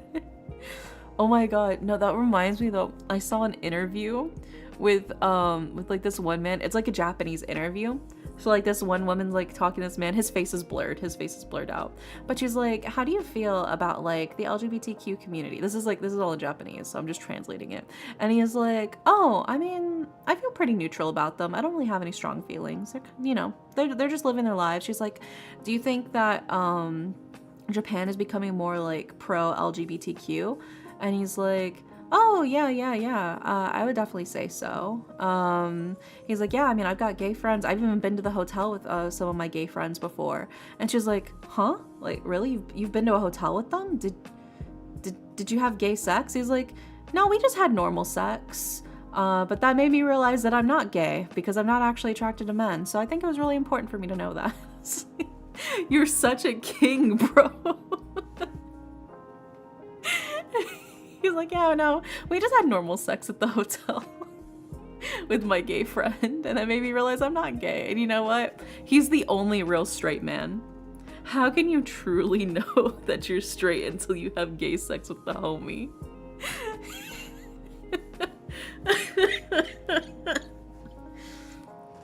It was so good. I have to see if I can find that clip again. If I find it, I'll post it again. You know what? Pop off King's sexual exploration with the homies. Yeah, I love that for him. He said, you know what? I'll try it, and if I don't like it, it is what it is. And I have so much respect for that. And I'll have you know the reason I'm not straight is because I had a homie. Oh my gosh. Let's go. The tent isn't the only thing that's gonna have multiple rods in it. Yeah. The s'mores aren't the only hot and sticky thing I'm gonna be eating tonight, if you know what I mean.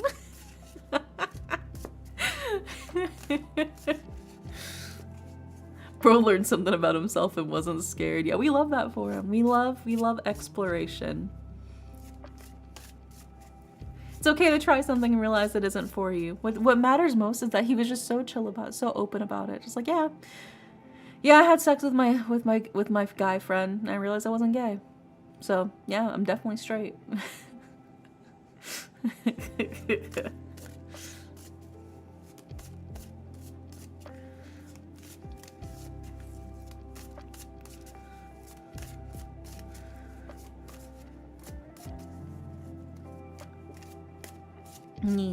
I want to stay for this amazing experience, so I gotta sleep dead with interest. Yeah. Sweet dreams, Run. Good night, good night. Sleep well.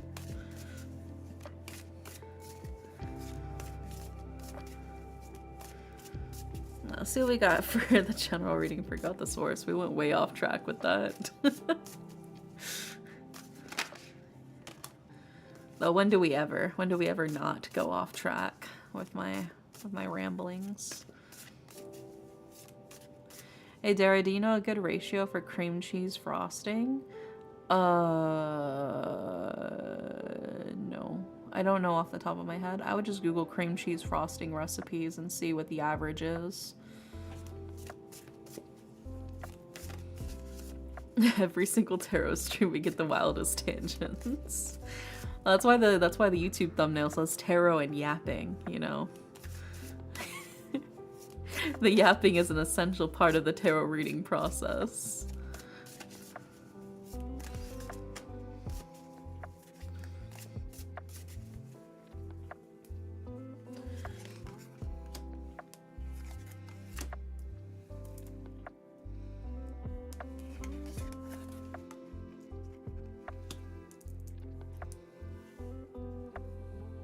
The yap is the main draw. What, you don't come here for my scary, accurate tarot readings? You come just to hear me yap about about pitching tents?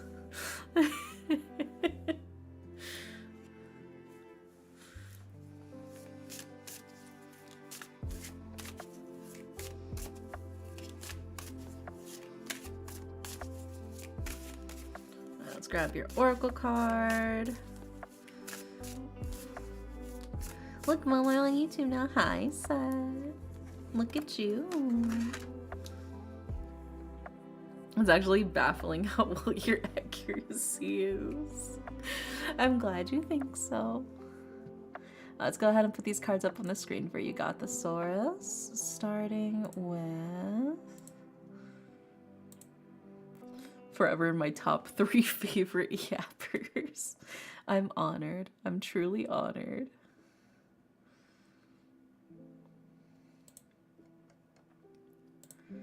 There we go, we got the first card, and then the second is,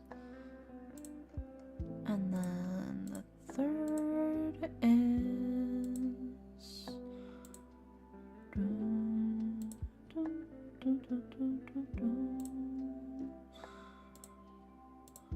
there we go. All right.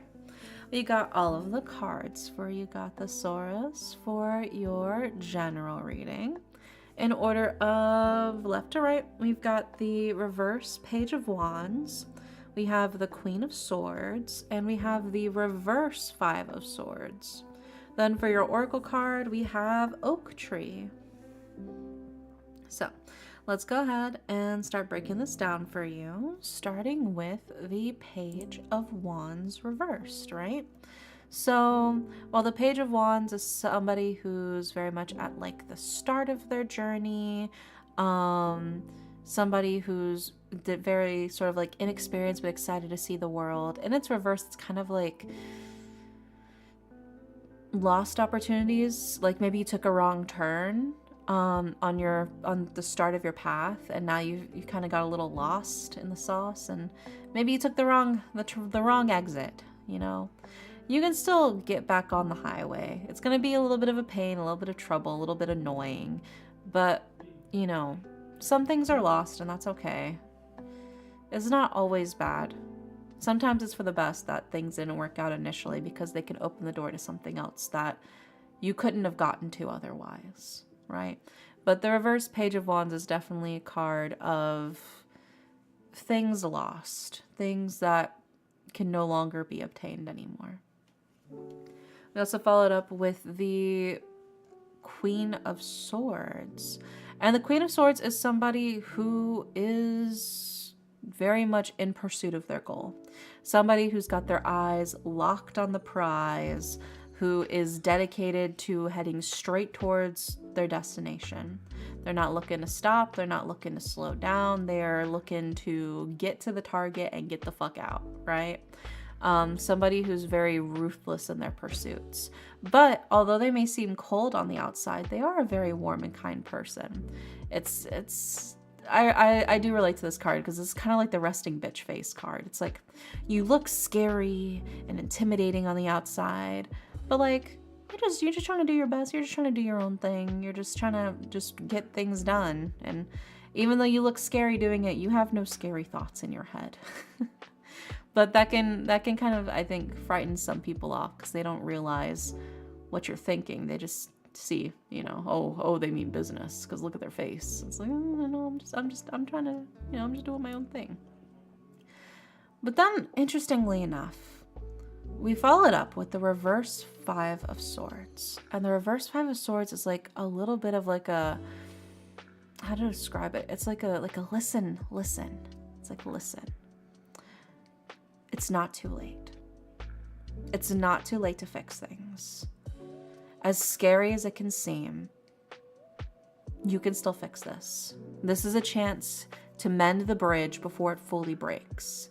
To mend the bridge before it burns down, right? Maybe the ropes are starting to smoke a little bit. You can still put out the fire. It has not burnt everything down. You can still recover from this. You can still save this. So as much as some opportunities have certainly been lost, not everything is lost. Not everything is gone. Not everything is up in flames. And it just takes the desire and the willingness to save it and to pursue it that's going to help you. I think learning to cut your losses, the things that are already gone can't be saved, but you can still save this, right? As long as you are dedicated to keeping it, as long as you are willing to rescue it and to preserve it, this can be saved. It's not over, right? That's what this is about. And then we followed up with your Oracle card, which is Oak Tree, which is a card of power, courage, and strength. So again, to me, this feels very much like there are some things that have been lost, some things that can't be recovered, and it can be really painful. And maybe you feel like you've lost everything, and that maybe you feel unsure of what to do next. But the cards are kind of telling you, no, you haven't actually lost everything. You can still fix things. It's not over yet. But you have to be willing to recognize what does need to be cut. You have to cut the moldy part off of the cheese in order to save the rest of the block of the cheese, you know? So if it's a hard cheese, you can't do that with soft cheese. But if it's a hard cheese, you can just cut away the mold on a hard cheese and you'll be fine. You can still eat the rest of it. Fun fact on that. So your life is like a hard cheese. your life is like a hard cheese right now. There's definitely some mold on it. But rather than throwing the entire block away, you can get your knife and you can cut away the moldy parts, and approximately, like, I believe it's like a half inch past the moldy part as well, because sometimes like the roots can kind of go a little bit further away too.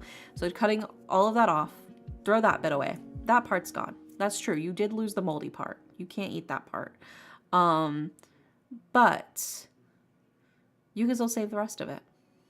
My life is cheese and I'm lactose intolerant. Well, if it's hard cheeses are actually better for people who are lactose intolerant because they have less lactose in them because of the actual like process of like everything, like the crystals or whatever. So like cheeses like Parmesan, hard cheeses are less likely to actually affect lactose intolerant people. Fun fact. Did you know that? Now you know. Isn't that fascinating? But yeah, Gothosaurus. So I think the key thing here is have strength. Recognize that what's done is done and what's lost is lost. But not everything is lost. And you can still fix some stuff as long as you are willing to fix it. And you can salvage what's still left. You know? But yeah, I hope that helps, Gothosaurus. Fingers crossed. Wishing you the best, okay?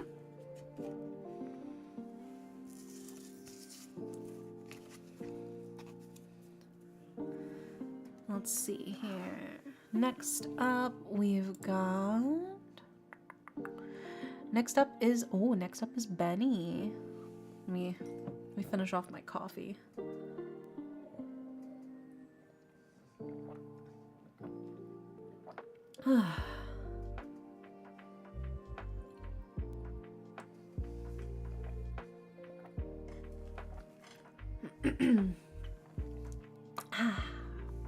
Alright, let me drink my water too. Alright. And Benny has the plus ultra full spread, so that's the tarot card, the oracle card, the Yu-Gi-Oh card, and I have to do all of this reading in a sexy voice. So we'll see how that goes.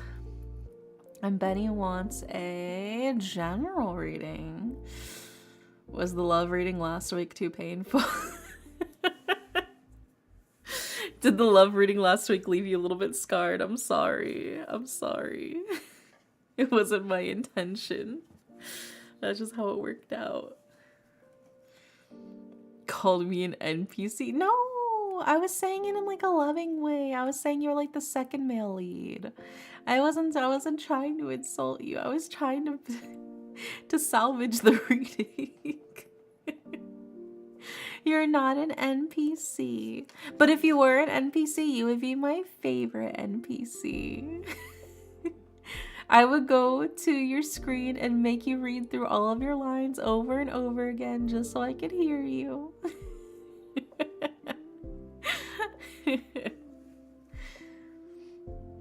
Alrighty, let's see. Let's see what we got for your general reading, Benny.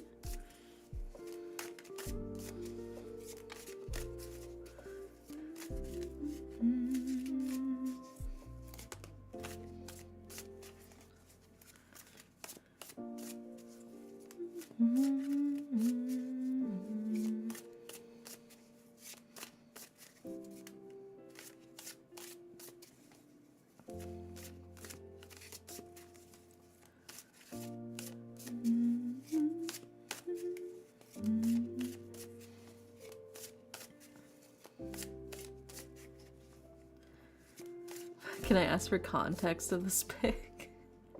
The apple dere. Do you know about the banana cat and the apple cat? It was like a whole meme. It's like a cat that's shaped like an apple and a cat that's like in a banana. So I drew me as Apple Cat. They were like in like the cat meme brain rot TikTok videos. Not a clue. Oh my god. Hold on. Let me find the Apple Cat pictures so you'll understand.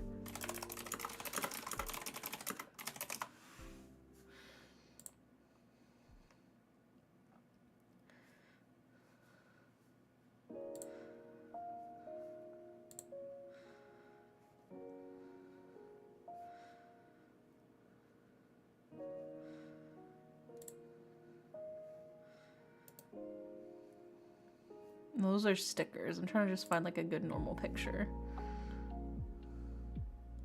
But they're like a whole meme. They're a whole meme. The banana cat and apple cat. And banana cat likes to cry a lot.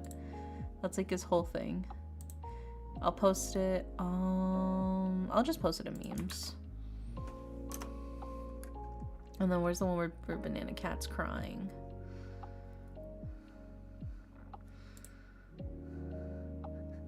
So I made them into keychains as well.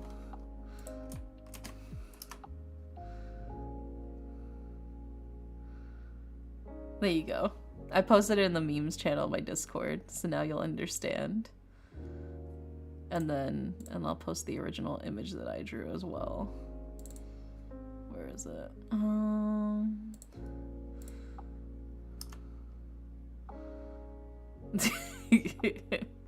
There we go. There we go.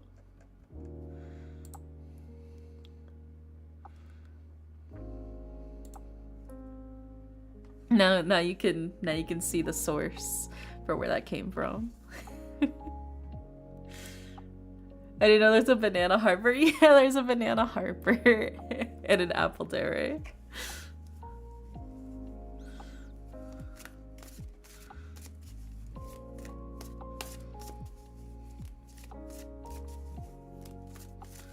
Okay, now let's see. Now let's see what we got for your general reading, Benny. We can go back to shuffling the cards for you.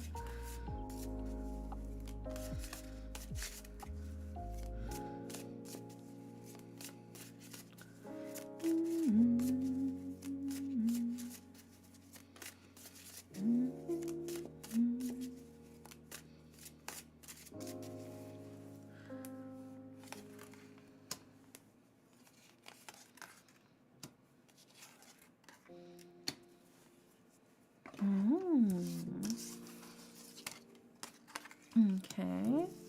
Now let's grab your oracle card.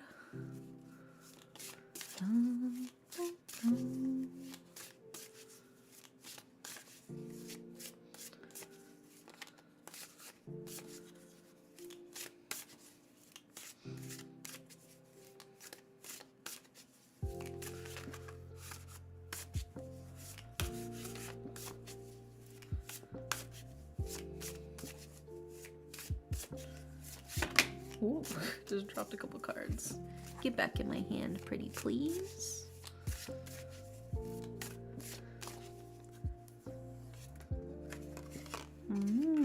Okay. Now let's grab your Yu-Gi-Oh card.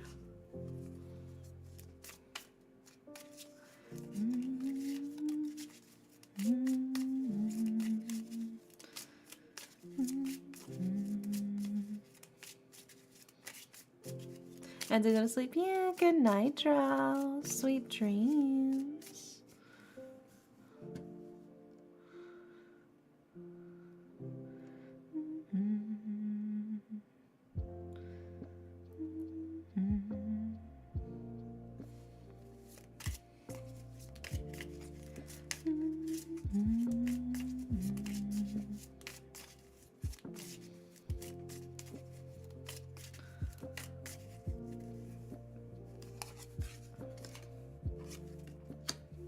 Okay. We got all of the cards for you. So let's go ahead and put them up on the screen and then I'll start the reading. Starting with... Boom, boom. There we go. And then we've got...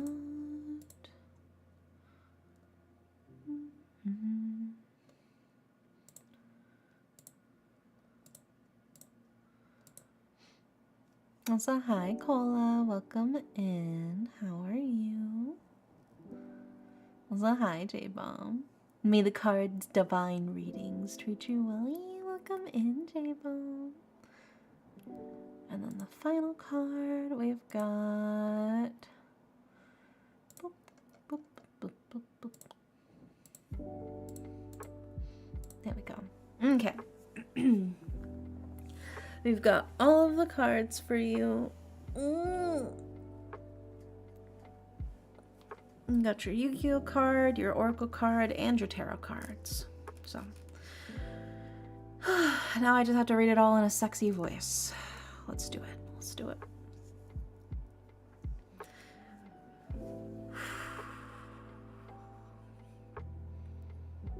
I'm like getting into like the mindset of like if I was sexy. What would I say? Okay.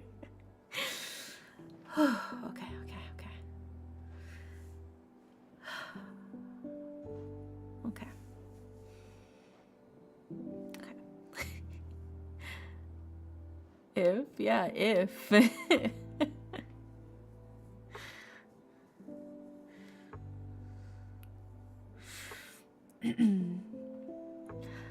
Benny, for your general reading, in order of left to right, we have the Sun, we have the Four of Cups, and we have the 10 of Coins. For your Oracle card, we have Fog, and for your Yu-Gi-Oh card, we have Sylphid. So let's go ahead and break these down nice and gently for you, starting with the Sun. The Sun is warm and hot and full of life. It's vibrant and energetic. This is a card of happiness. It's a card of pleasure in the simplest things. Loving and enjoying what you can have right here and right now. We follow it up with the Four of Cups, which is a card of ample opportunity. There are plenty of different directions you can go in, lots of different things you can do, but there's certainly one better thing for you. There's certainly one opportunity that is the best fit. And you want to fit in nicely, don't you? You want to fit in so perfectly into that opportunity. But it's going to take a little bit of looking deep within yourself to fully understand where you're going to fit in best.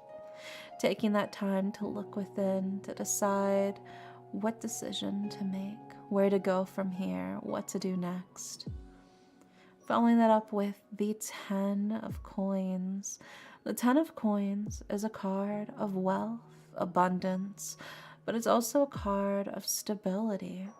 Trusting that you have a strong, sustainable network that you can trust. You're not alone. There's so many people you can rely on. And just know that there is wonderful, wonderful things happening. There's the literal translation of wealth as well, with the 10 of Coins equaling 10 money. And we do love breaking that in, don't we? So the 10 of Coins is a card of prosperity, but it's also a card of stability, trusting that you can handle it. You can keep yourself nice and strong and stable all by yourself. You don't seem to have any trouble with that. But I think the main thing that's been weighing on you is you don't know where to go. You don't know what direction to go in, and that feels amplified by your oracle card, which is Fog, which is a card of obscurity, of feeling lost. Maybe you feel like you could just hold somebody's hand and they could lead the way, but ultimately, it's only when you decide what direction that you want to travel in can you actually move forward, right? Your choice of forward comes from you deciding what direction is forward for you. You have to trust that you have to make that decision, and only then will the fog truly clear away. But if you want, I'd be open to holding your hand to walk you through it. We finally follow it up with your Yu-Gi-Oh card, which is Self-Feed. This card cannot be normal summoned or set. This card can only be special summoned by removing from play one wind monster in your graveyard. When this card is destroyed as a result of battle and sent to the graveyard, your opponent discards one random card from their hand. Right? Sylphid is all-powerful, a very incredibly strong wind monster who relies on the fact that you have to make a sacrifice in order to achieve that strength. You have to let go of something in order to achieve Sylphid. And only with Sylphid by your side can you truly blaze through and make your mark. And even when Sylphid is gone, because they won't last forever, Sylphid will still carry you through. And I think the key here is, where is your Sylphid? Where can you find your Sylphid? How are you going to summon them? There you go. Hope that helps. Fingers crossed. I believe in you. You got this.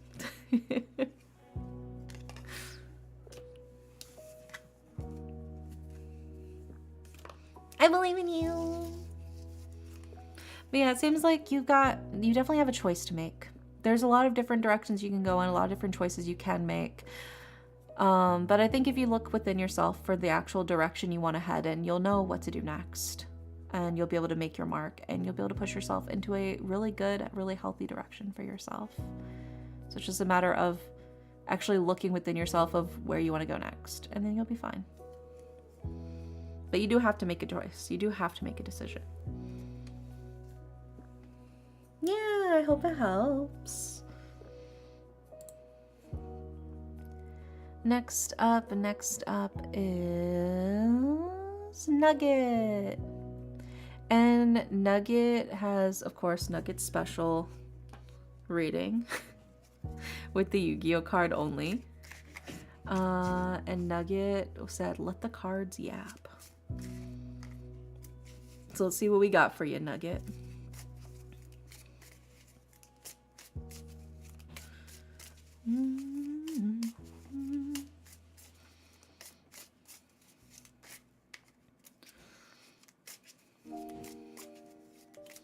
Is Nugget here? I'm pretty sure Nugget is. Is Nugget here?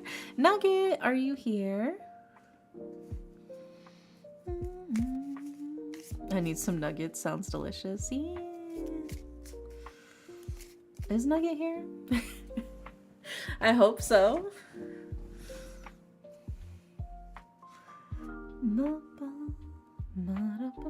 Let's see. After Nugget is...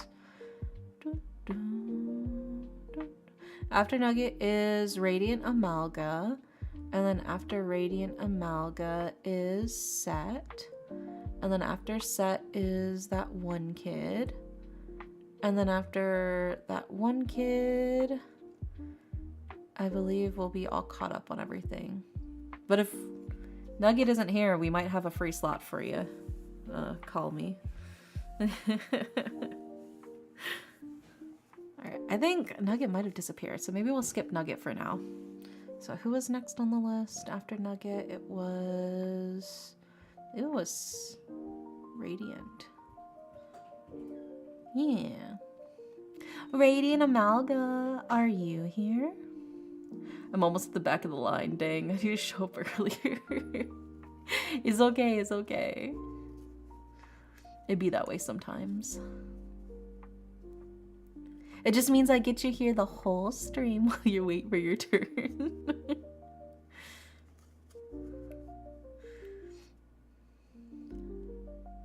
Yes, is Radiant Amalga still here? Or did they also disappear?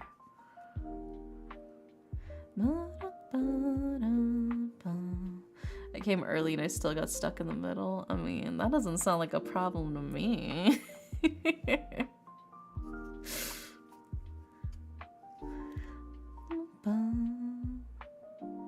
Yeah, I think Radiant Amalga might also be AFK, so we'll skip them for now. And then next up is Set, and I see Set is right here, so. I know, I just want to say you're a joy to be around. No you, no you. Uno reverse. How about that? How about them apples, Jeremy? You ever think about that?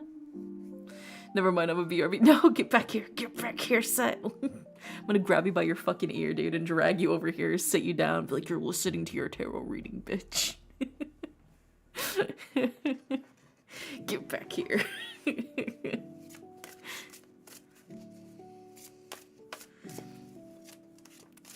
Alright, and Set said, okay, I'm gonna be here this time, I swear. True.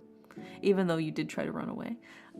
Can I have a relationship reading? The cards will know who I'm asking about. Oh, the cards will know who I'm asking about? And he's gonna tie me to the chair? Yeah, I'm gonna lock you up. I'm gonna get the cuffs and the chains, and you're not moving an inch until I'm done with you. Oh no, I got here late. I guess I have to stay for the whole stream to get a reading. Oh no. It's not a romantic relationship this time. Oh, okay. So it's like a friendship kind of thing. We'll see what the cards got to say about this relationship reading.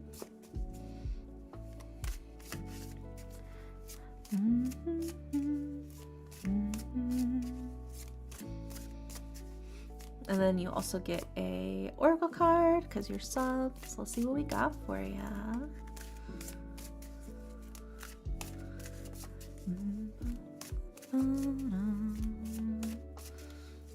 And Yu-Gi-Oh card because I'm cool. Oh yeah. We'll also throw in that Yu-Gi-Oh card.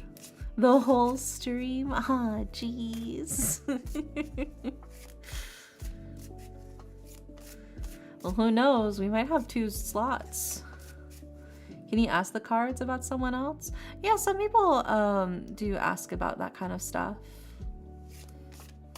I can't do like, does Cindy like me back?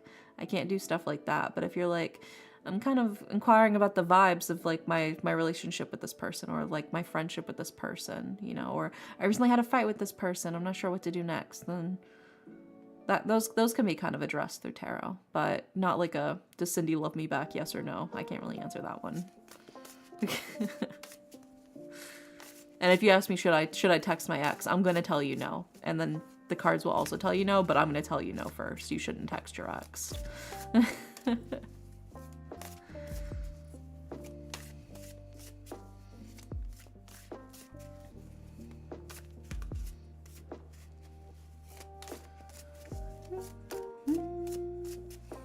More like a general reading, but for a friend.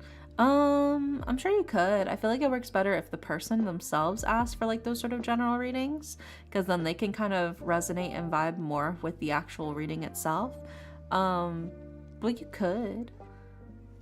I'll text my ex anyway. No, don't do that. It's not good for you. Yeah, it's been a rough couple days for me, and I ended up hurting this friend, so I want to know if I fucked up too bad. Didn't we have that mentioned in your reading, like last week? Or was that somebody else? Maybe that was somebody else. I was like, be careful about lashing out. Maybe that was somebody else. I feel like that was you, though. But I remember doing that.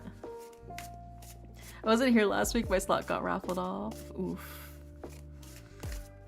I'll put brownie pics in the server. Oh my god, you finished baking your brownies? Yeah, I want to see them.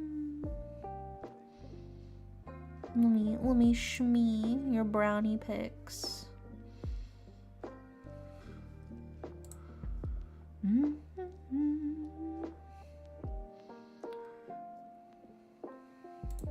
Where are they? Where are they?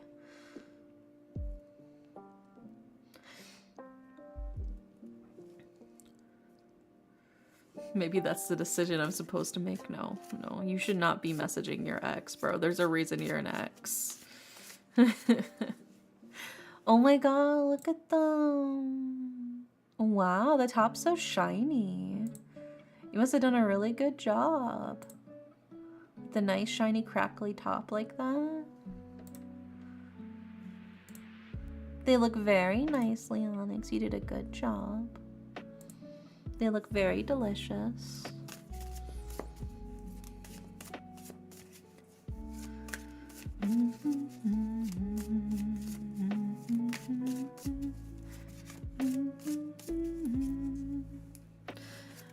I live in a telenovela world and my ex is a surgeon and also a lawyer. Oh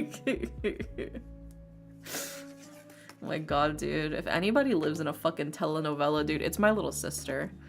Whenever she fills me in on her love life, I'm so exhausted by the end. I feel like I watched like a marathon special of like a day of our lives.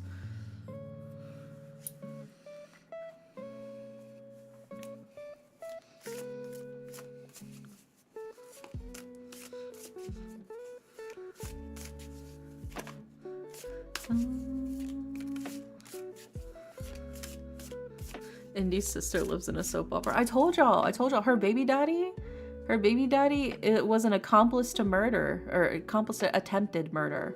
They didn't actually follow through. They didn't actually, but yeah. She literally lost her car because of it. That kind of rolls, that rolls less, yeah. Yeah. I know, every time she fills me in on her I love my little sister. I love her to bits. But she has a horrible taste in men. Horrible. Absolutely abysmal taste in men, dude. Every time. Every time. It's like I'm screaming at the TV, throwing popcorn at it. Except it's my little sister and this is her real life.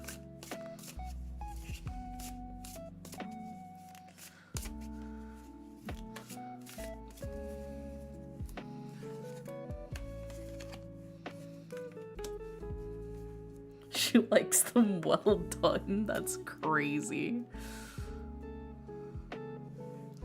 She into like some quirky, I don't know if that constitutes as quirky at that point. I'm pretty sure that's just like bordering felony.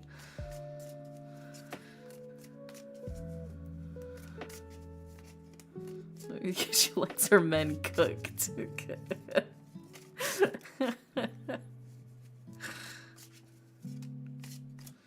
Quirked up baddies, by which we mean felonious.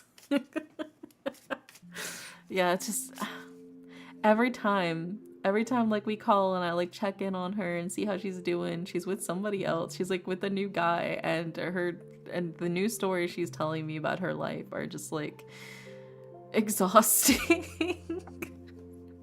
Absolutely exhausting, dude.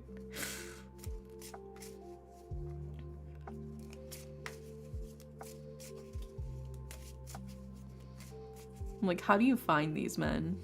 Like, actually. Forest Guy, thank you for the follow. Welcome in. Honestly, I think she gets it from my mom. I think I skipped whatever curse that was going in there.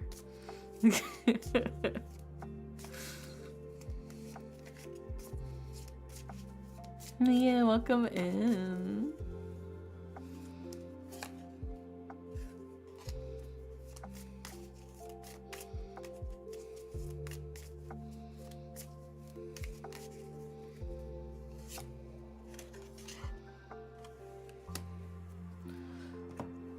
Oh, I gotta pull up the definition for this Yu-Gi-Oh card. Hold on. This is...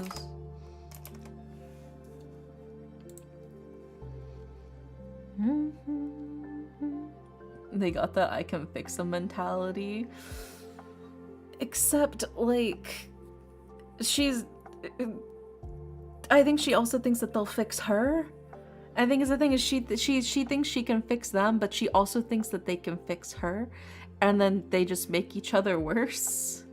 And there's only so much. I've straight up told her, I'm like, you need to dump him. You need to dump them. Like, you need to get rid of them. And then she'll call me and be like, so you were right. I should have dumped them.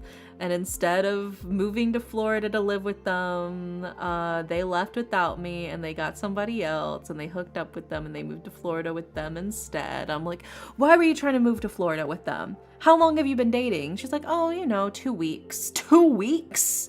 And you're trying to move in with them? Oh my god. Who moves in with somebody after 2 weeks? After 2 weeks of dating? Like, what? That's like the ultimate red flag. That's the ultimate red flag. What are you doing? 2 weeks? Oh god. And that's just like her most recent one. She's got a whole laundry list. And like I said, every time I call to check in on her and I get the life update from her, it's like marathoning a fucking telenovela, dude. It's, oh my god, it's crazy. And these youngins are wild. Yeah. Let's go ahead and put these cards up on the screen for you, Sat, for your friendship repair reading. Starting with... Yeah, that's what I'm saying. I was like, you gotta, like, minimum, the absolute earliest you should be thinking about moving in with somebody when after dating them is like 2 years. 2 years minimum. Like that, I would say that 2 years is already fast. If you're moving in with somebody after dating them for 2 years, I would personally categorize that as moving things quickly. 2 weeks, bro? 2 weeks dating them and you're already gonna move to a different state and live together? Are you insane? Yes, she is. And I'm glad it fell through because Jesus Christ. 2 years, 2 weeks, same thing. No, it's not.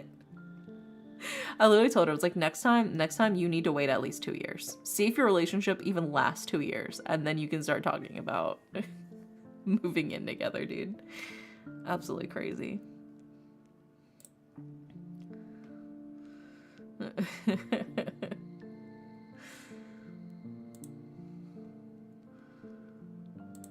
Leap in logic. It's the same thing. Okay, like officially on the same lease or like hanging out to the point of basically living together. Like literally like moving into the same apartment, like in the same lease kind of thing. Yeah. I heard the honeymoon phase is like 6 months to 2 years. Yeah, definitely. That's why I'm like, you gotta wait at least 2 years. If it lasts at least that much, then you can start talking about, you know, all of that. But, oof. Falls back asleep. Good night, man. Thank you for the tidbit. Let's see. Okay, we got that one.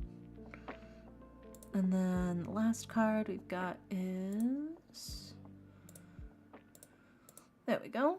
Okay. We got all of the cards for you set for your friendship repair reading, if you will. So in order of left to right, we've got the High Priestess, we have the Seven of Wands, and we have the Three of Wands.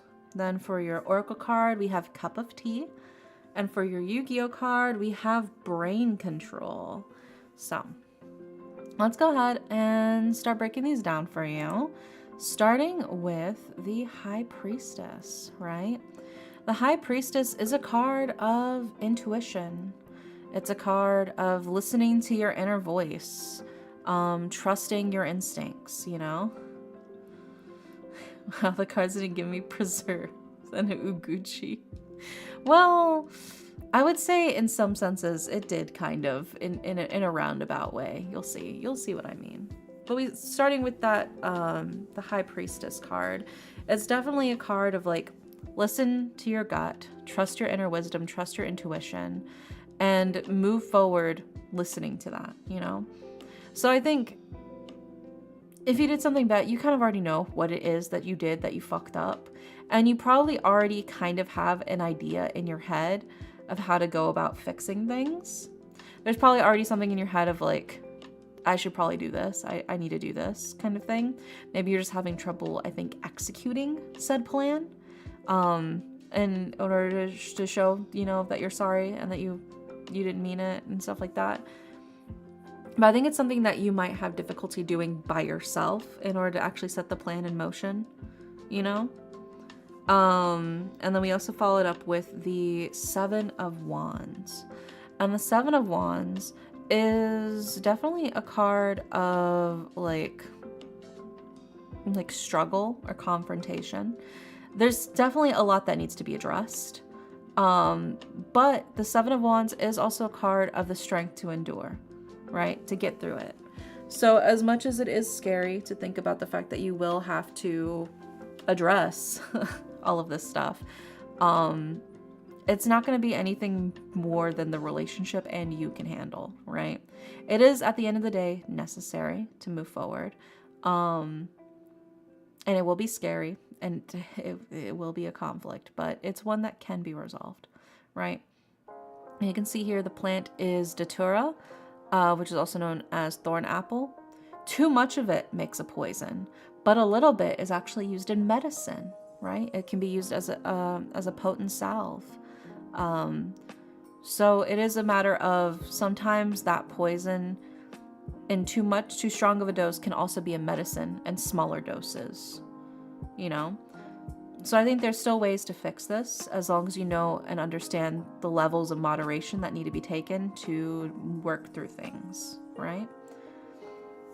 I think there's definitely still a chance here to mend everything. And then following that up as well with the Three of Wands. The Three of Wands is a card of, like I mentioned before, I don't think this is something you can necessarily do all by yourself. I think you already have a plan in mind of what you want to do to fix things, but maybe it's a bit too out of your reach at the moment to do it by yourself.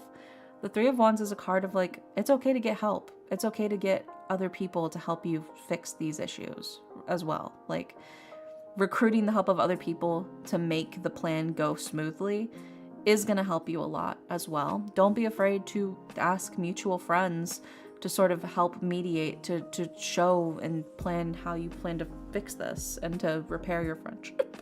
Ooh, I like hiccuped while I spoke. That was so weird. But it is very much a card of, you don't have to do this alone. And I think by asking for help from other people and accepting help from other people to repair this relationship will kind of go to show the willingness you have to prove how important your relationship is to this person, you know? And then that also brings us to your Oracle card, which is Cup of Tea, which is a card of patience and reassessment. Don't rush it. Take your time, you know? Give a little bit of breathing area, give a little bit of space to let things cool down, cool off, you know?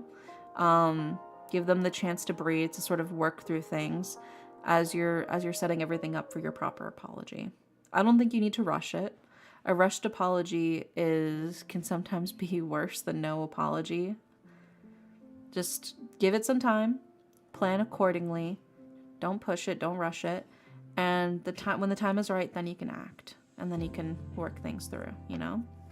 And then that brings us to your Yu-Gi-Oh card, which is Brain Control.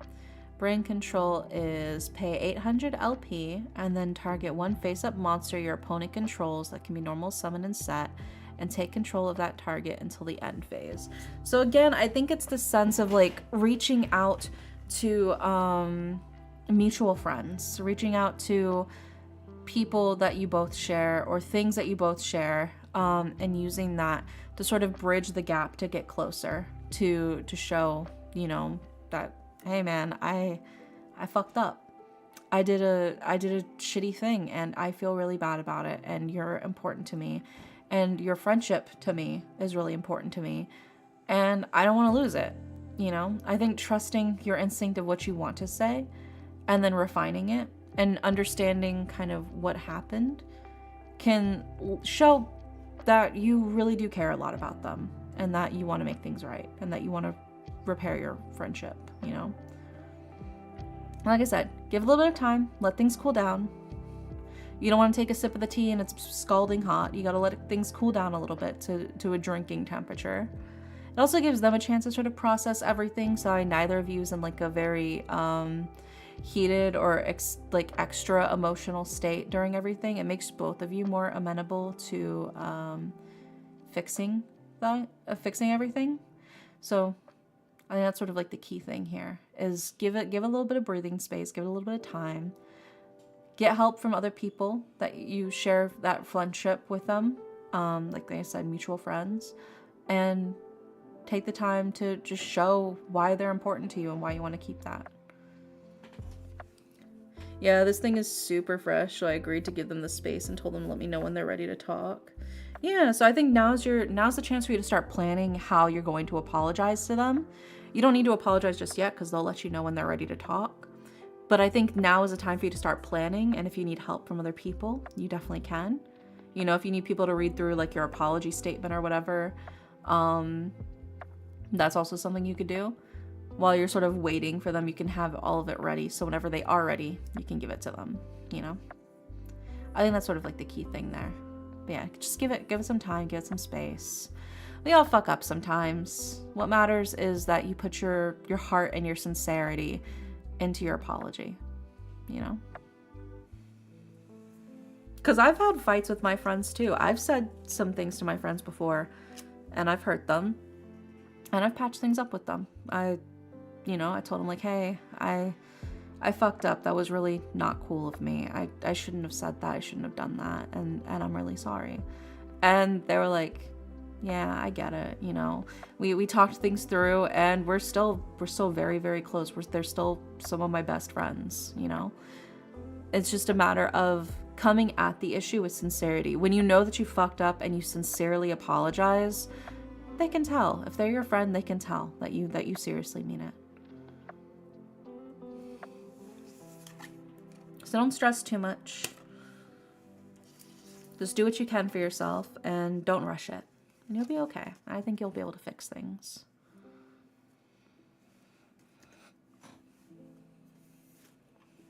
Let me drink my water.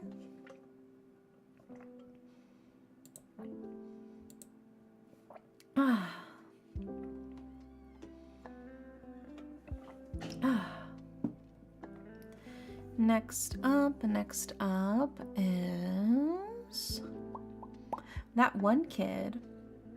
Are you still awake, that one kid? I'm a professional anxiety haver. There's no such thing as not stressing too much. You just have to trust that your sincerity will be seen. You have to trust that they will see that you sincerely feel bad about everything and that you want to fix things. All right. But yeah, that one kid. Are you here, that one kid? Did you fall asleep again? For like the 3rd week in a row?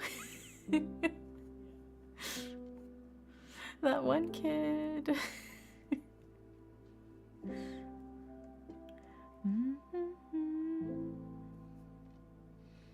Yeah, I mean, sincerity really does go a really long way in, you know, fixing relationships and stuff like that, and friendships too.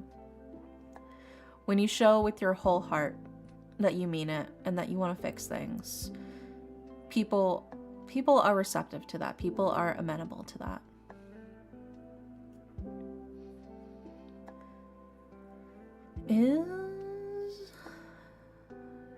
Is that one kid asleep?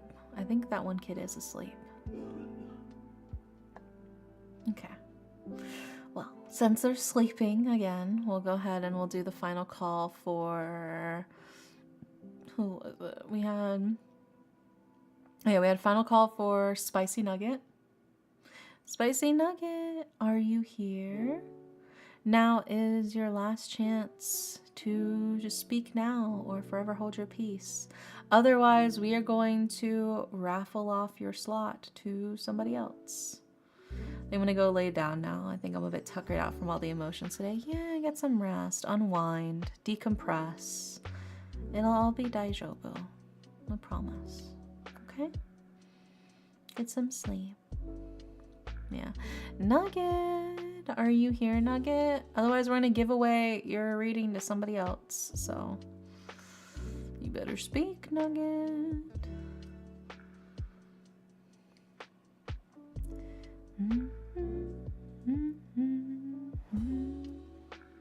All right. I think Nugget has probably fallen asleep. So, for those of you in chat right now who have not gotten a reading from me yet today, and you would like one, I am thinking of a number between 1 through 10, and the first person to guess the number can get the reading.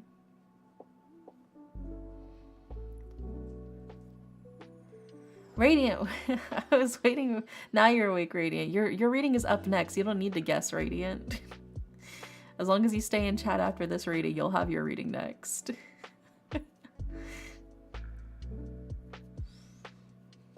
And so, Benny, you already got a reading today, Benny. What are you doing over there, huh?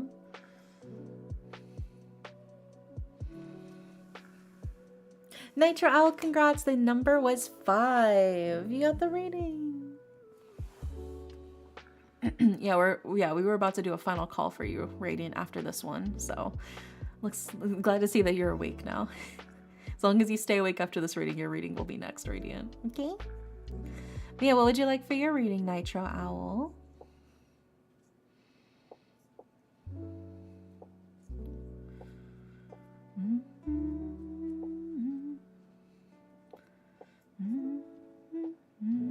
With the cards, yap.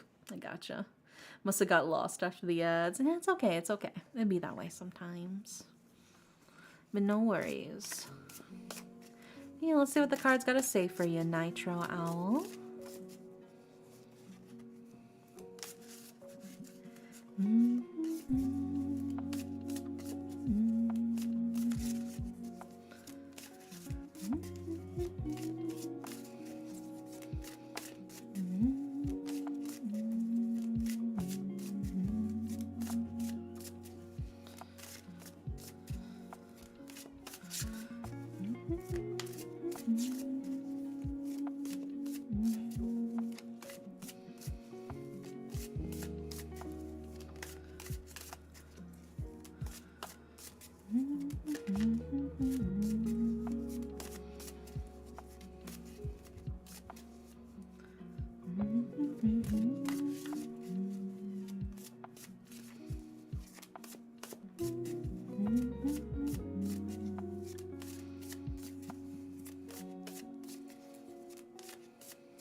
Okay, I got all of the cards for you, Nitro Owl. So let's go ahead and put them up on the screen, starting with...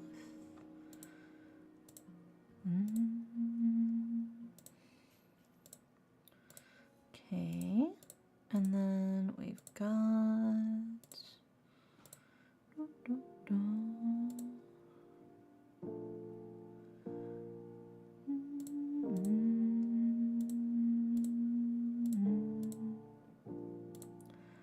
And then the final card is...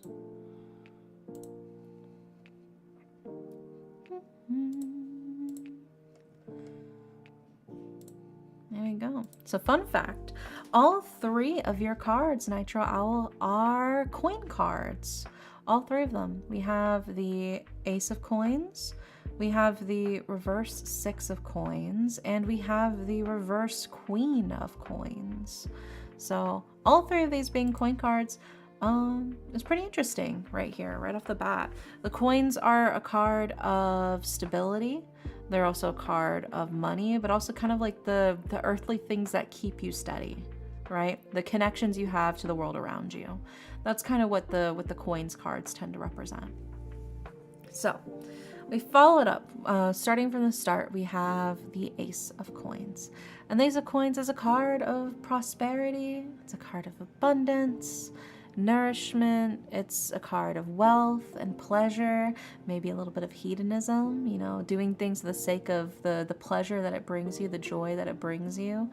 All in all, it is definitely a card of lots of wonderful things sort of flooding in, but also maybe like a be careful of greed, you know? Don't let, you know, your desire for more corrupt what you already have, in a sense as well. You can see that with things like Midas, King Midas and his golden touch. When everything he touched turned to gold, initially it seemed really, really wonderful until, you know, he turned his daughter into gold. He turned his food into gold. It can be rough, you know. Too much of anything can sometimes be a bad thing, so just be careful. But for now, it seems like things are doing pretty well at the moment.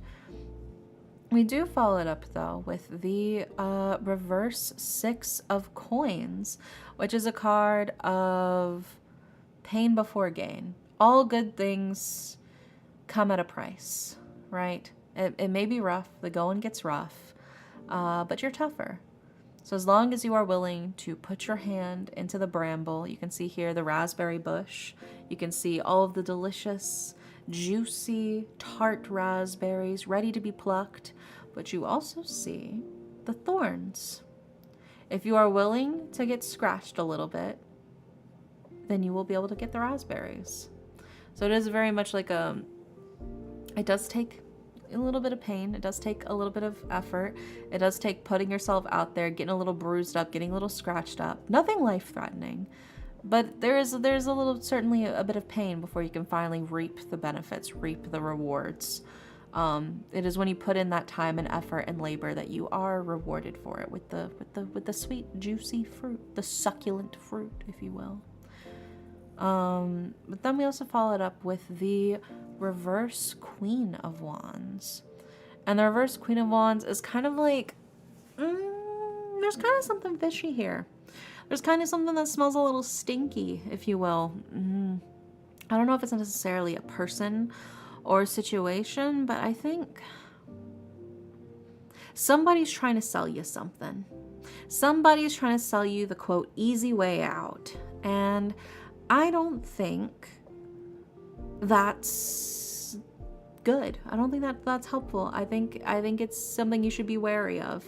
Somebody is trying to convince you that there's a get rich quick scheme, that there is an easy way to just get all of this taken care of with zero effort, zero pain, all of the money. It's so easy to just, just click the button and it'll be taken care of. But I don't think that's actually true. I think they're putting on airs around you. It's feeling something you should be more suspicious of, right? All good things have a cost. Nothing in this world is truly free. And anybody that says that it is trying to pull the wool over your eyes, So I think definitely be careful, be on your guard, but keep working, keep pushing, right? It's like it's only through the honesty and the hard work that you'll be able to receive that wealth and the pleasure that you're looking for, right? It's only then will you be able to truly get the, oh, okay, things are fine, things are safe here kind of thing. Don't be tricked by the people being like, oh, you can just do this and it's so easy, no effort, you can easily get it all just by doing this one little thing. That's how you join a pyramid scheme. Don't join an MLM, okay? Okay? Don't let them trick you with their fancy words. If you have to pay in order to get into the job, it's not a real job, right? If you have to, just buy the starter package, just buy the starter course, and you'll be so rich, you'll be wrecking in the money. You can be your own boss, working your own hours, and it's like, this whole fucking lies. Just don't fall for it. Don't fall for crypto. Don't fall for marketing schemes. Don't fall for MLMs. Don't fall for pyramid schemes. Don't fall for Ponzi schemes. Don't fall for snake oil salesmen. Just be careful. And I think if you have that sort of like suspicion when somebody approaches you with the quote unquote easy way, no pain at all sort of thing, then you'll be safe.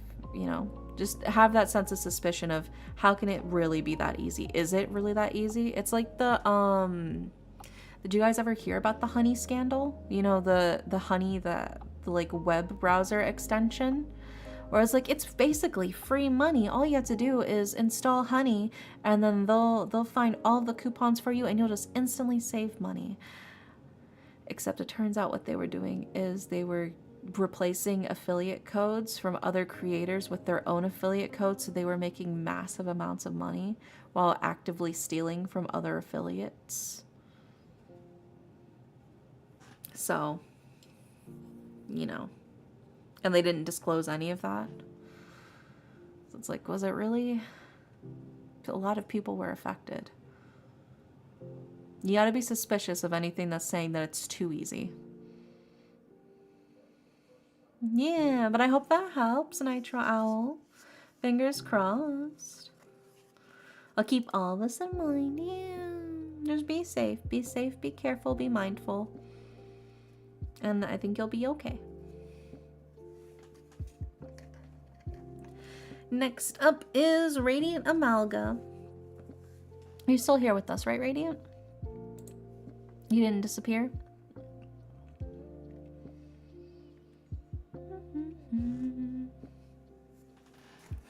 Yep, yay, okay.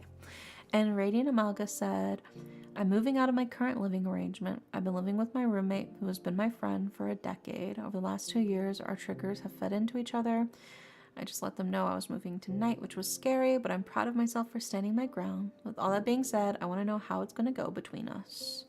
Let's see. What do we got here for this?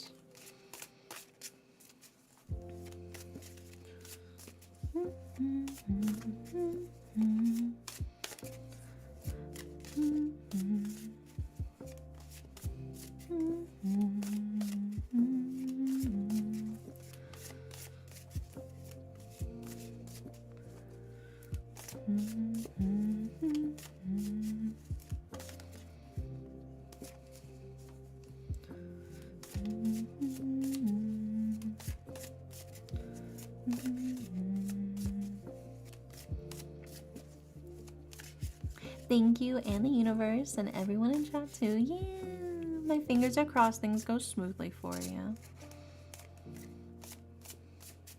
Yeah, it really was a just like be careful of scammers kind of reading.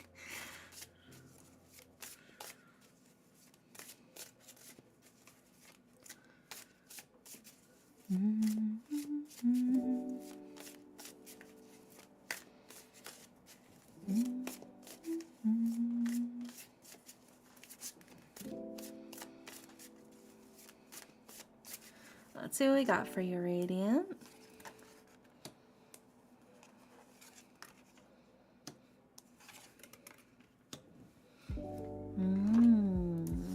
Okay. We got all of the cards for you, so let's go ahead and put them up on the screen. Starting with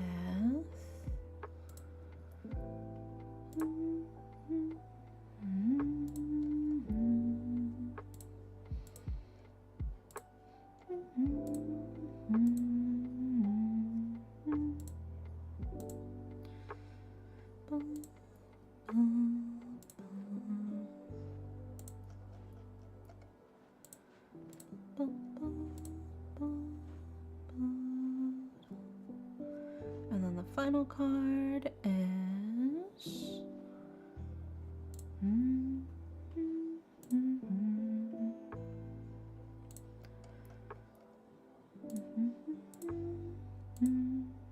there we go. All right, we've got all the cards for you, Radiant, for your reading. In order of left to right, we've got the Queen of Swords, we have the Queen of Wands, and we have the King of Wands. So let's go ahead and start breaking these down for you, starting with the Queen of Swords, right? The Queen of Swords, like I said, seems cold on the outside, but they're just dedicated to their cause. They're moving forward, charging forward in their new direction.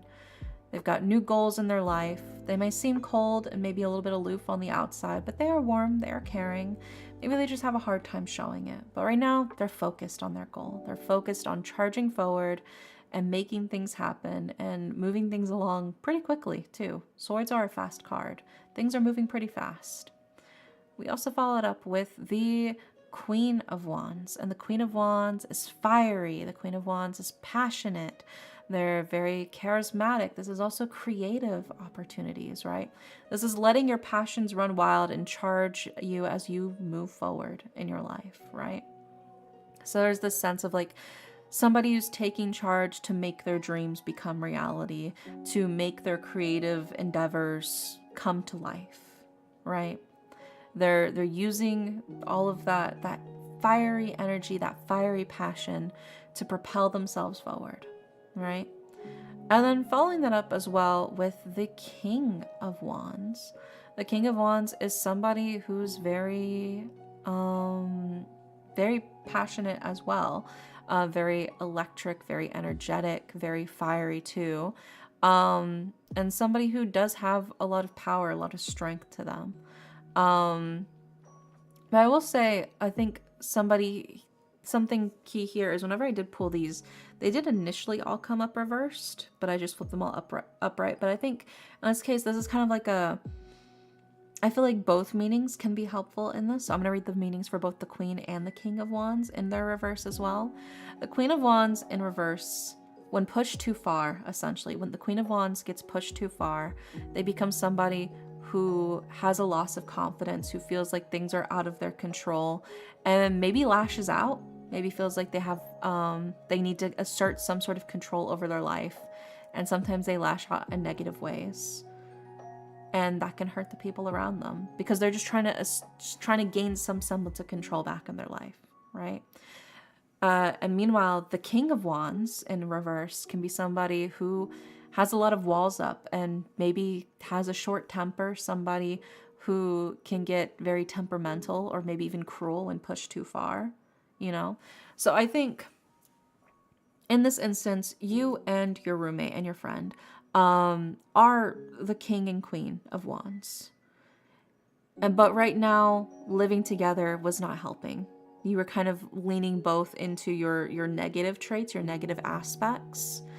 And I think that was really fighting fire with fire is not exactly ideal in actually getting situations solved and getting things fixed. But I think having this time, this separate time away from each other, will sort of help both of you get the space you need, get the oxygen you need to breathe so your spark can keep burning bright, right? So I think it is very much for the best. And I think with this space, you'll be able to actually repair and keep your friendship a lot stronger by moving out, you know? I think having that space apart will help strengthen your friendship. What a day. Hope I arrived fashionably late. Welcome in, Poppy. But I think it is very much a sense of, definitely for sure right now, living together, you're both kind of smothering each other in a sense. You know, you're both fire, right? You have the Queen of Wands, the King of Wands, both are fire cards. Fire needs oxygen to burn. So the more fire that's in a specific area, the more oxygen it's consuming. And if you burn up all the oxygen, you're going to smother yourself out. You're going to put out your own flame. So I think by giving yourself that distance, by giving yourself that space, you're going to be able to have more oxygen to burn at your own discretion in order to burn brighter, in order to burn hotter. And I think that's going to lead you into the more positive aspects of your own card. So like that sort of like that charismatic leader, very warm, very creative, and then like somebody who's very energetic, very passionate. You know, I think you'll be able to see those better traits to each other with some distance. And I think you'll be able to fix your friendship that way. So I think for now, things seem scary because you're two kind of like fire cards fighting for the oxygen in a limited space. But I think with the separation, it's going to be for the best for the both of you. And I think you'll be able to actually repair your friendship, strengthen your friendship afterwards, being like, yeah, we just couldn't live together. It wasn't helping. But I think it's definitely for the best that you're moving out, you know, getting your own space. I think it's going to help a lot. But yeah, I hope that helps. Fingers crossed, Radiant. Maybe that gives you some reassurance that you are doing the right thing. You're on the right path for yourself. And then I think you'll still be able to make your friendship work out in a bit once you both get settled, you know? You'll still be able to fix things when you've got that space between you.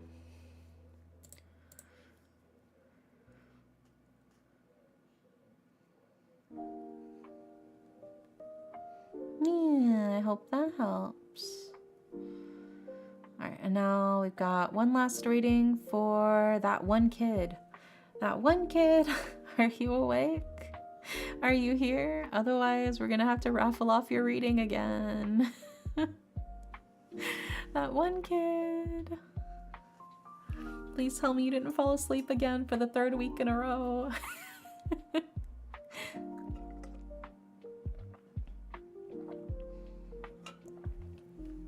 If we do end up having to raffle off the slot for them, if they redeem it again next week, I'll just do theirs first, regardless of who else is in chat. All right. If oh, there you are. Oh my gosh, I was so worried. I thought you missed it again. Hi. Let's go. I was so scared for you. I was so worried. I'm awake. Good morning. And that one kid wants a love reading. So let's do it. Let's see what we got for your love reading. Yay! Yeah, safe. I was so scared. I was so worried. I was so glad. Because I called you earlier. This was actually your final call. So, where were you last time when I called you? Did you just wake up? Was it just good timing? You're like, my tarot reading.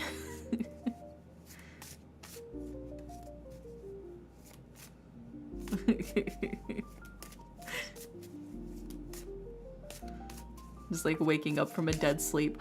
My tarot reading.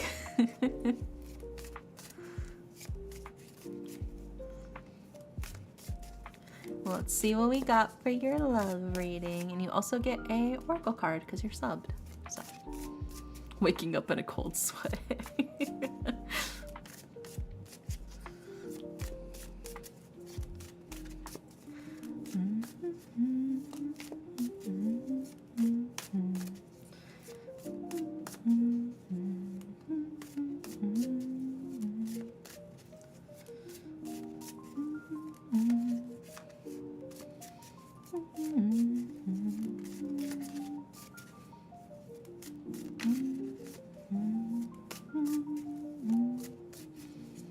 See what we got.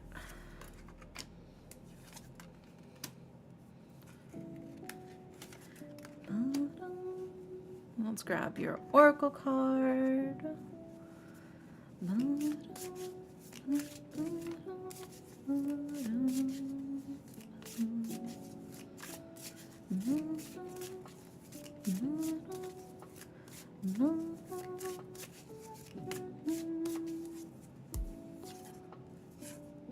Okay. I made myself super uncomfortable to fall asleep. You're like, I will stay awake for this, I will. You're like pinching your thigh, trying to stay awake. Oh no.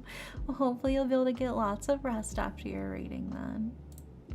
Let's go ahead and put these cards up on the screen for you.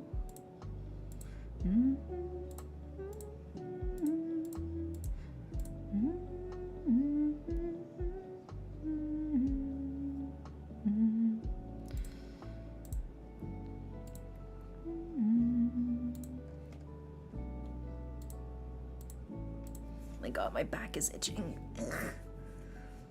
Okay, I scratch my back. And then we got the last card, which is... Okay. We've got all of the cards for you, that one kid, for your love reading. In order of left to right, we've got the Three of Cups. We have the Reverse Justice card, and we have the Reverse Hermit card. Then for your Oracle card, we have Broom. Pinching the Kirby tattoo, lol, to my thigh. Yeah. It's like when my grandmother used to pinch me to keep me awake during late night service in church. It'd be like 2 a.m. and my grandma would be like, pay attention to the sermon, pay attention to the gospel. And I'm like, but I'm tired, I'm 9, I have school in the morning.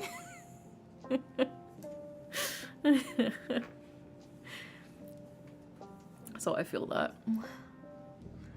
Let's go ahead and start breaking this down for you for your love reading, starting with the Three of Cups, right? The Three of Cups is a card of, there are a lot of different directions you can go in. None of them are really wrong. It's just a matter of which one you feel like going down, right? There's a lot of different options, all of them with their own sort of merits to them. So, you know, pick whichever one you want. You'll find love there. You'll find success there. It's just a matter of, well, you still got to pick a path and then you got to move forward. It's a Sleeping Kirby. Oh, I love Sleeping Kirby. Wait, church at 2 a.m. Yeah. When my church, the church I used to go to when I was little with my family, they did church every Sunday and Wednesday. Sunday church would be from like 9 a.m. until like noon. We'd take like an hour lunch break, and then we'd come back and then we'd finish the sermon anywhere between like 5 to 7 p.m. So it'd essentially be from 9 a.m. to like 7 p.m. And then on Wednesdays, it would be from like 8 p.m. until like 2 a.m. sometimes. Sometimes we get out early and be like midnight that we get out, or 10 if it was like really speedy. Those were rare though. Those were rare sermons if we got out at like 10 p.m. Normally it was closer to like midnight or 1 or 2 a.m. on the Wednesday sermons. What kind of church was that? It was a non-denominational church.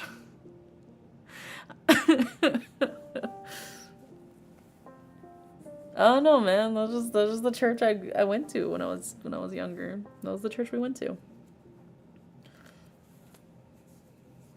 But yeah, that was real. It was real. So I'd be tired and church with work shifts. But yeah, so we have that Three of Cups, which is the card of like a bunch of different opportunities, a lot of different directions you can go. None of them are wrong. All of them have their own merits. It's just a matter of you making the choice of where you want to go. I thought all churches were supposed to be non-denominational, as in it's not necessarily Baptist or Methodist or anything like that. It's its own thing. It's its own branch of Christianity, essentially. The church across the road from my house is every day. That's crazy. But, it is what it is, I suppose. You gotta go to church Sunday. Couldn't make it Sunday because you were working? Oh, good thing they got it open Monday. And then, how many people are in the queue? We are currently doing the last person in the queue right now, actually. We're doing the final reading of the night.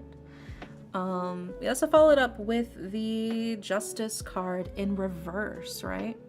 And the Justice card in reverse is definitely like a card of complications. Things are a bit difficult at the moment. But it can also be a card of like, be careful about recklessly sort of pursuing the ends to justify the means. Do I get one, or is this is the last reading for the night? Yeah, all of them have been claimed for today. All of them have been raffled off and claimed. Unfortunately. But it is very much a card of like, yes, you may want love. Yes, you may want a relationship, but be careful about the methods you go through to try to achieve a relationship,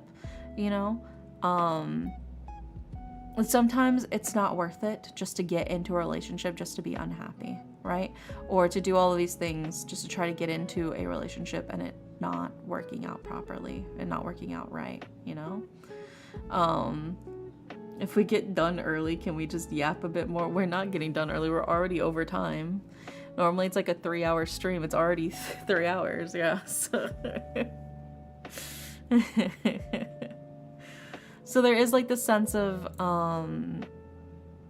like complications, things not working out fully right.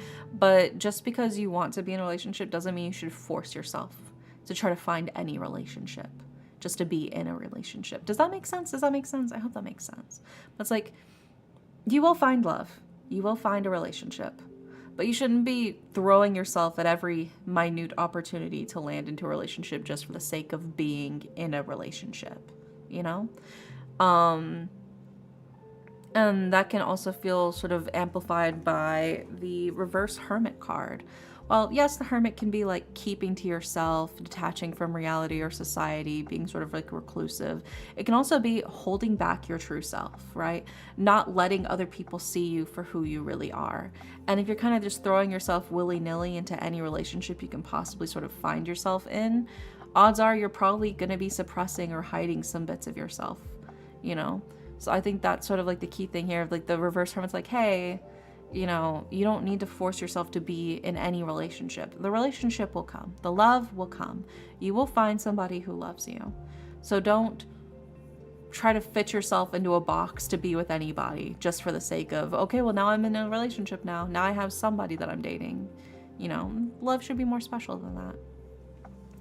And then that brings us to your Oracle card, which is Broom, which is a card of energy clearing and freshening.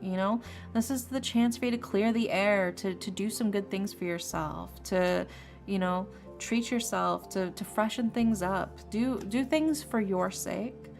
Live a little, have a little bit of whimsy, have a little bit of fun in your life. Go go to like the spa or something. Get like a face mask. Get like a mani-pedi. Everybody deserves a good mani-pedi. But just do something for you. Do something for your sake. Freshen yourself up. Live for yourself. Take yourself out on your own date for yourself. Buy yourself a nice little croissant and a nice little hot cocoa. And just like sit by the window at the cafe and look outside. And while you listen to like your indie band music, playing. As you wistfully take a sip of your coffee and feel like the main character of a romance movie. You should do that. You should do that for yourself. I think that would be good for you. You should do that. Oh, get smushed down in the massage table. That feels great. Oh yeah, massage is, oh my god, dude. I would do crazy shit for a massage right about now. That would go so hard. Oh my god. My back is like so tense. My back and my neck are like so stiff. I would straight up stone cold kill a man for a massage. But just treat yourself nice. Do something nice for yourself. I think take yourself out on a little self-love date. Get to know yourself, you know? Get to enjoy and know yourself. Do something for you. Be adventurous. Be daring. Be whimsical. Be, you know, romance yourself. And I think love will follow. This is the chance to clear the air, to do something wonderful for you. Enjoy your time being single now, because you will find love. It is coming to you. And that is a threat. So enjoy your single life while you can right now. And then the love will appear. And then you can enjoy your love life then.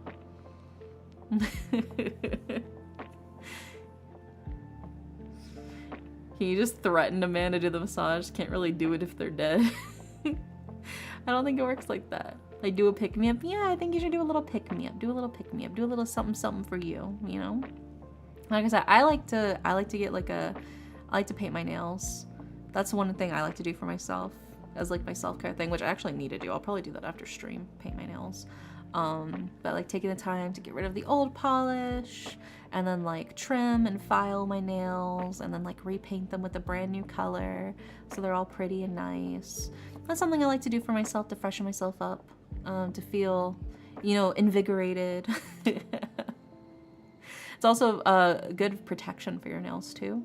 Even if you're just getting like a clear coat, nail polish can strengthen your nail and make them stronger, so they're less likely to break or chip. So it's also just good for nail health as well. You don't have to get the pretty colors or the sparkles. I like it because I like the pretty colors and the sparkles. But yeah, it can be a good strengthening solution for your nails, especially if you have like brittle nails that break a lot. I like to do shopping. You should do some shopping for yourself. It is like Black Friday coming up and Cyber Monday and stuff like that, all of the holiday shopping season. So there's like tons of discounts online. So I think this is very much, if you like shopping, this is like your time. This is your time to shine. This is the perfect moment for you. You should buy yourself something nice. Buy yourself a nice little treat, whatever it might be. And just treat yourself. Have fun. Like I said, be whimsical, be adventurous, be fun. Treat yourself to some love, to some self-love. And love will find you. There is no escaping it. It's already on its way. You cannot avoid this. So live as you are right now, because it will not last this way for long. Love is already on its way. It's found your location and it is heading towards you. Making it sound so ominous. You cannot escape. But there you go. I hope that helps. Fingers crossed. Maybe that gives you a little bit of reassurance. Things are gonna happen. Things are gonna roll. So just indulge in the things that you love for yourself right now.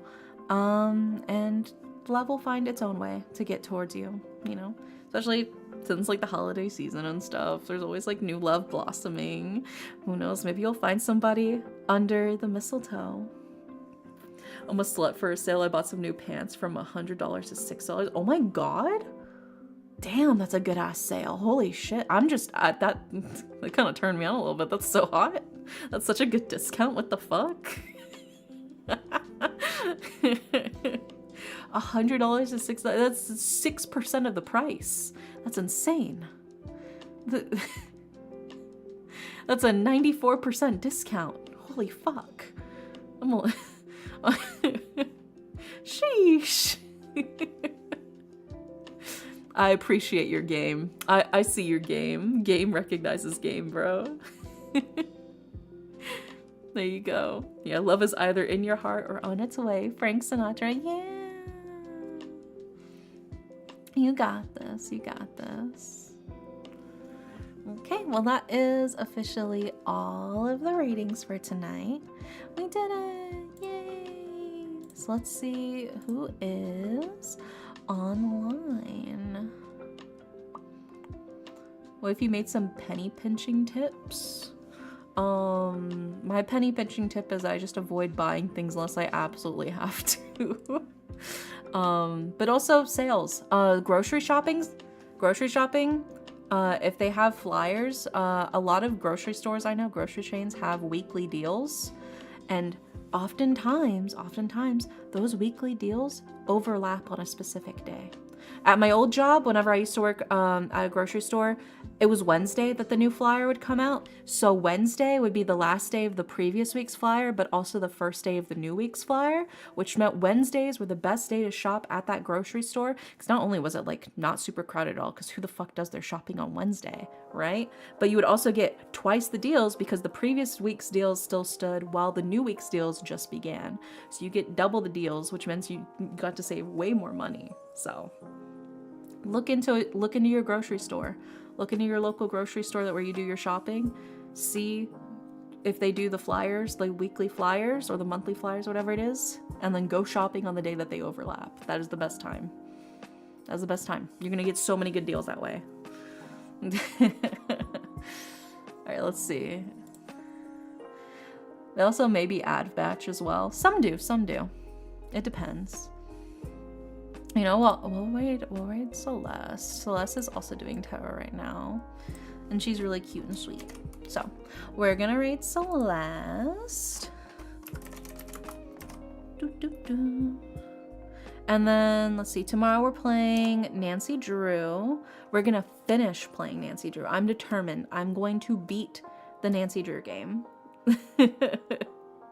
So hopefully I see you guys tomorrow for Nancy Drew. But if not, no worries. I'll see you when I see you. I hope you guys have a wonderful, wonderful night. And good night.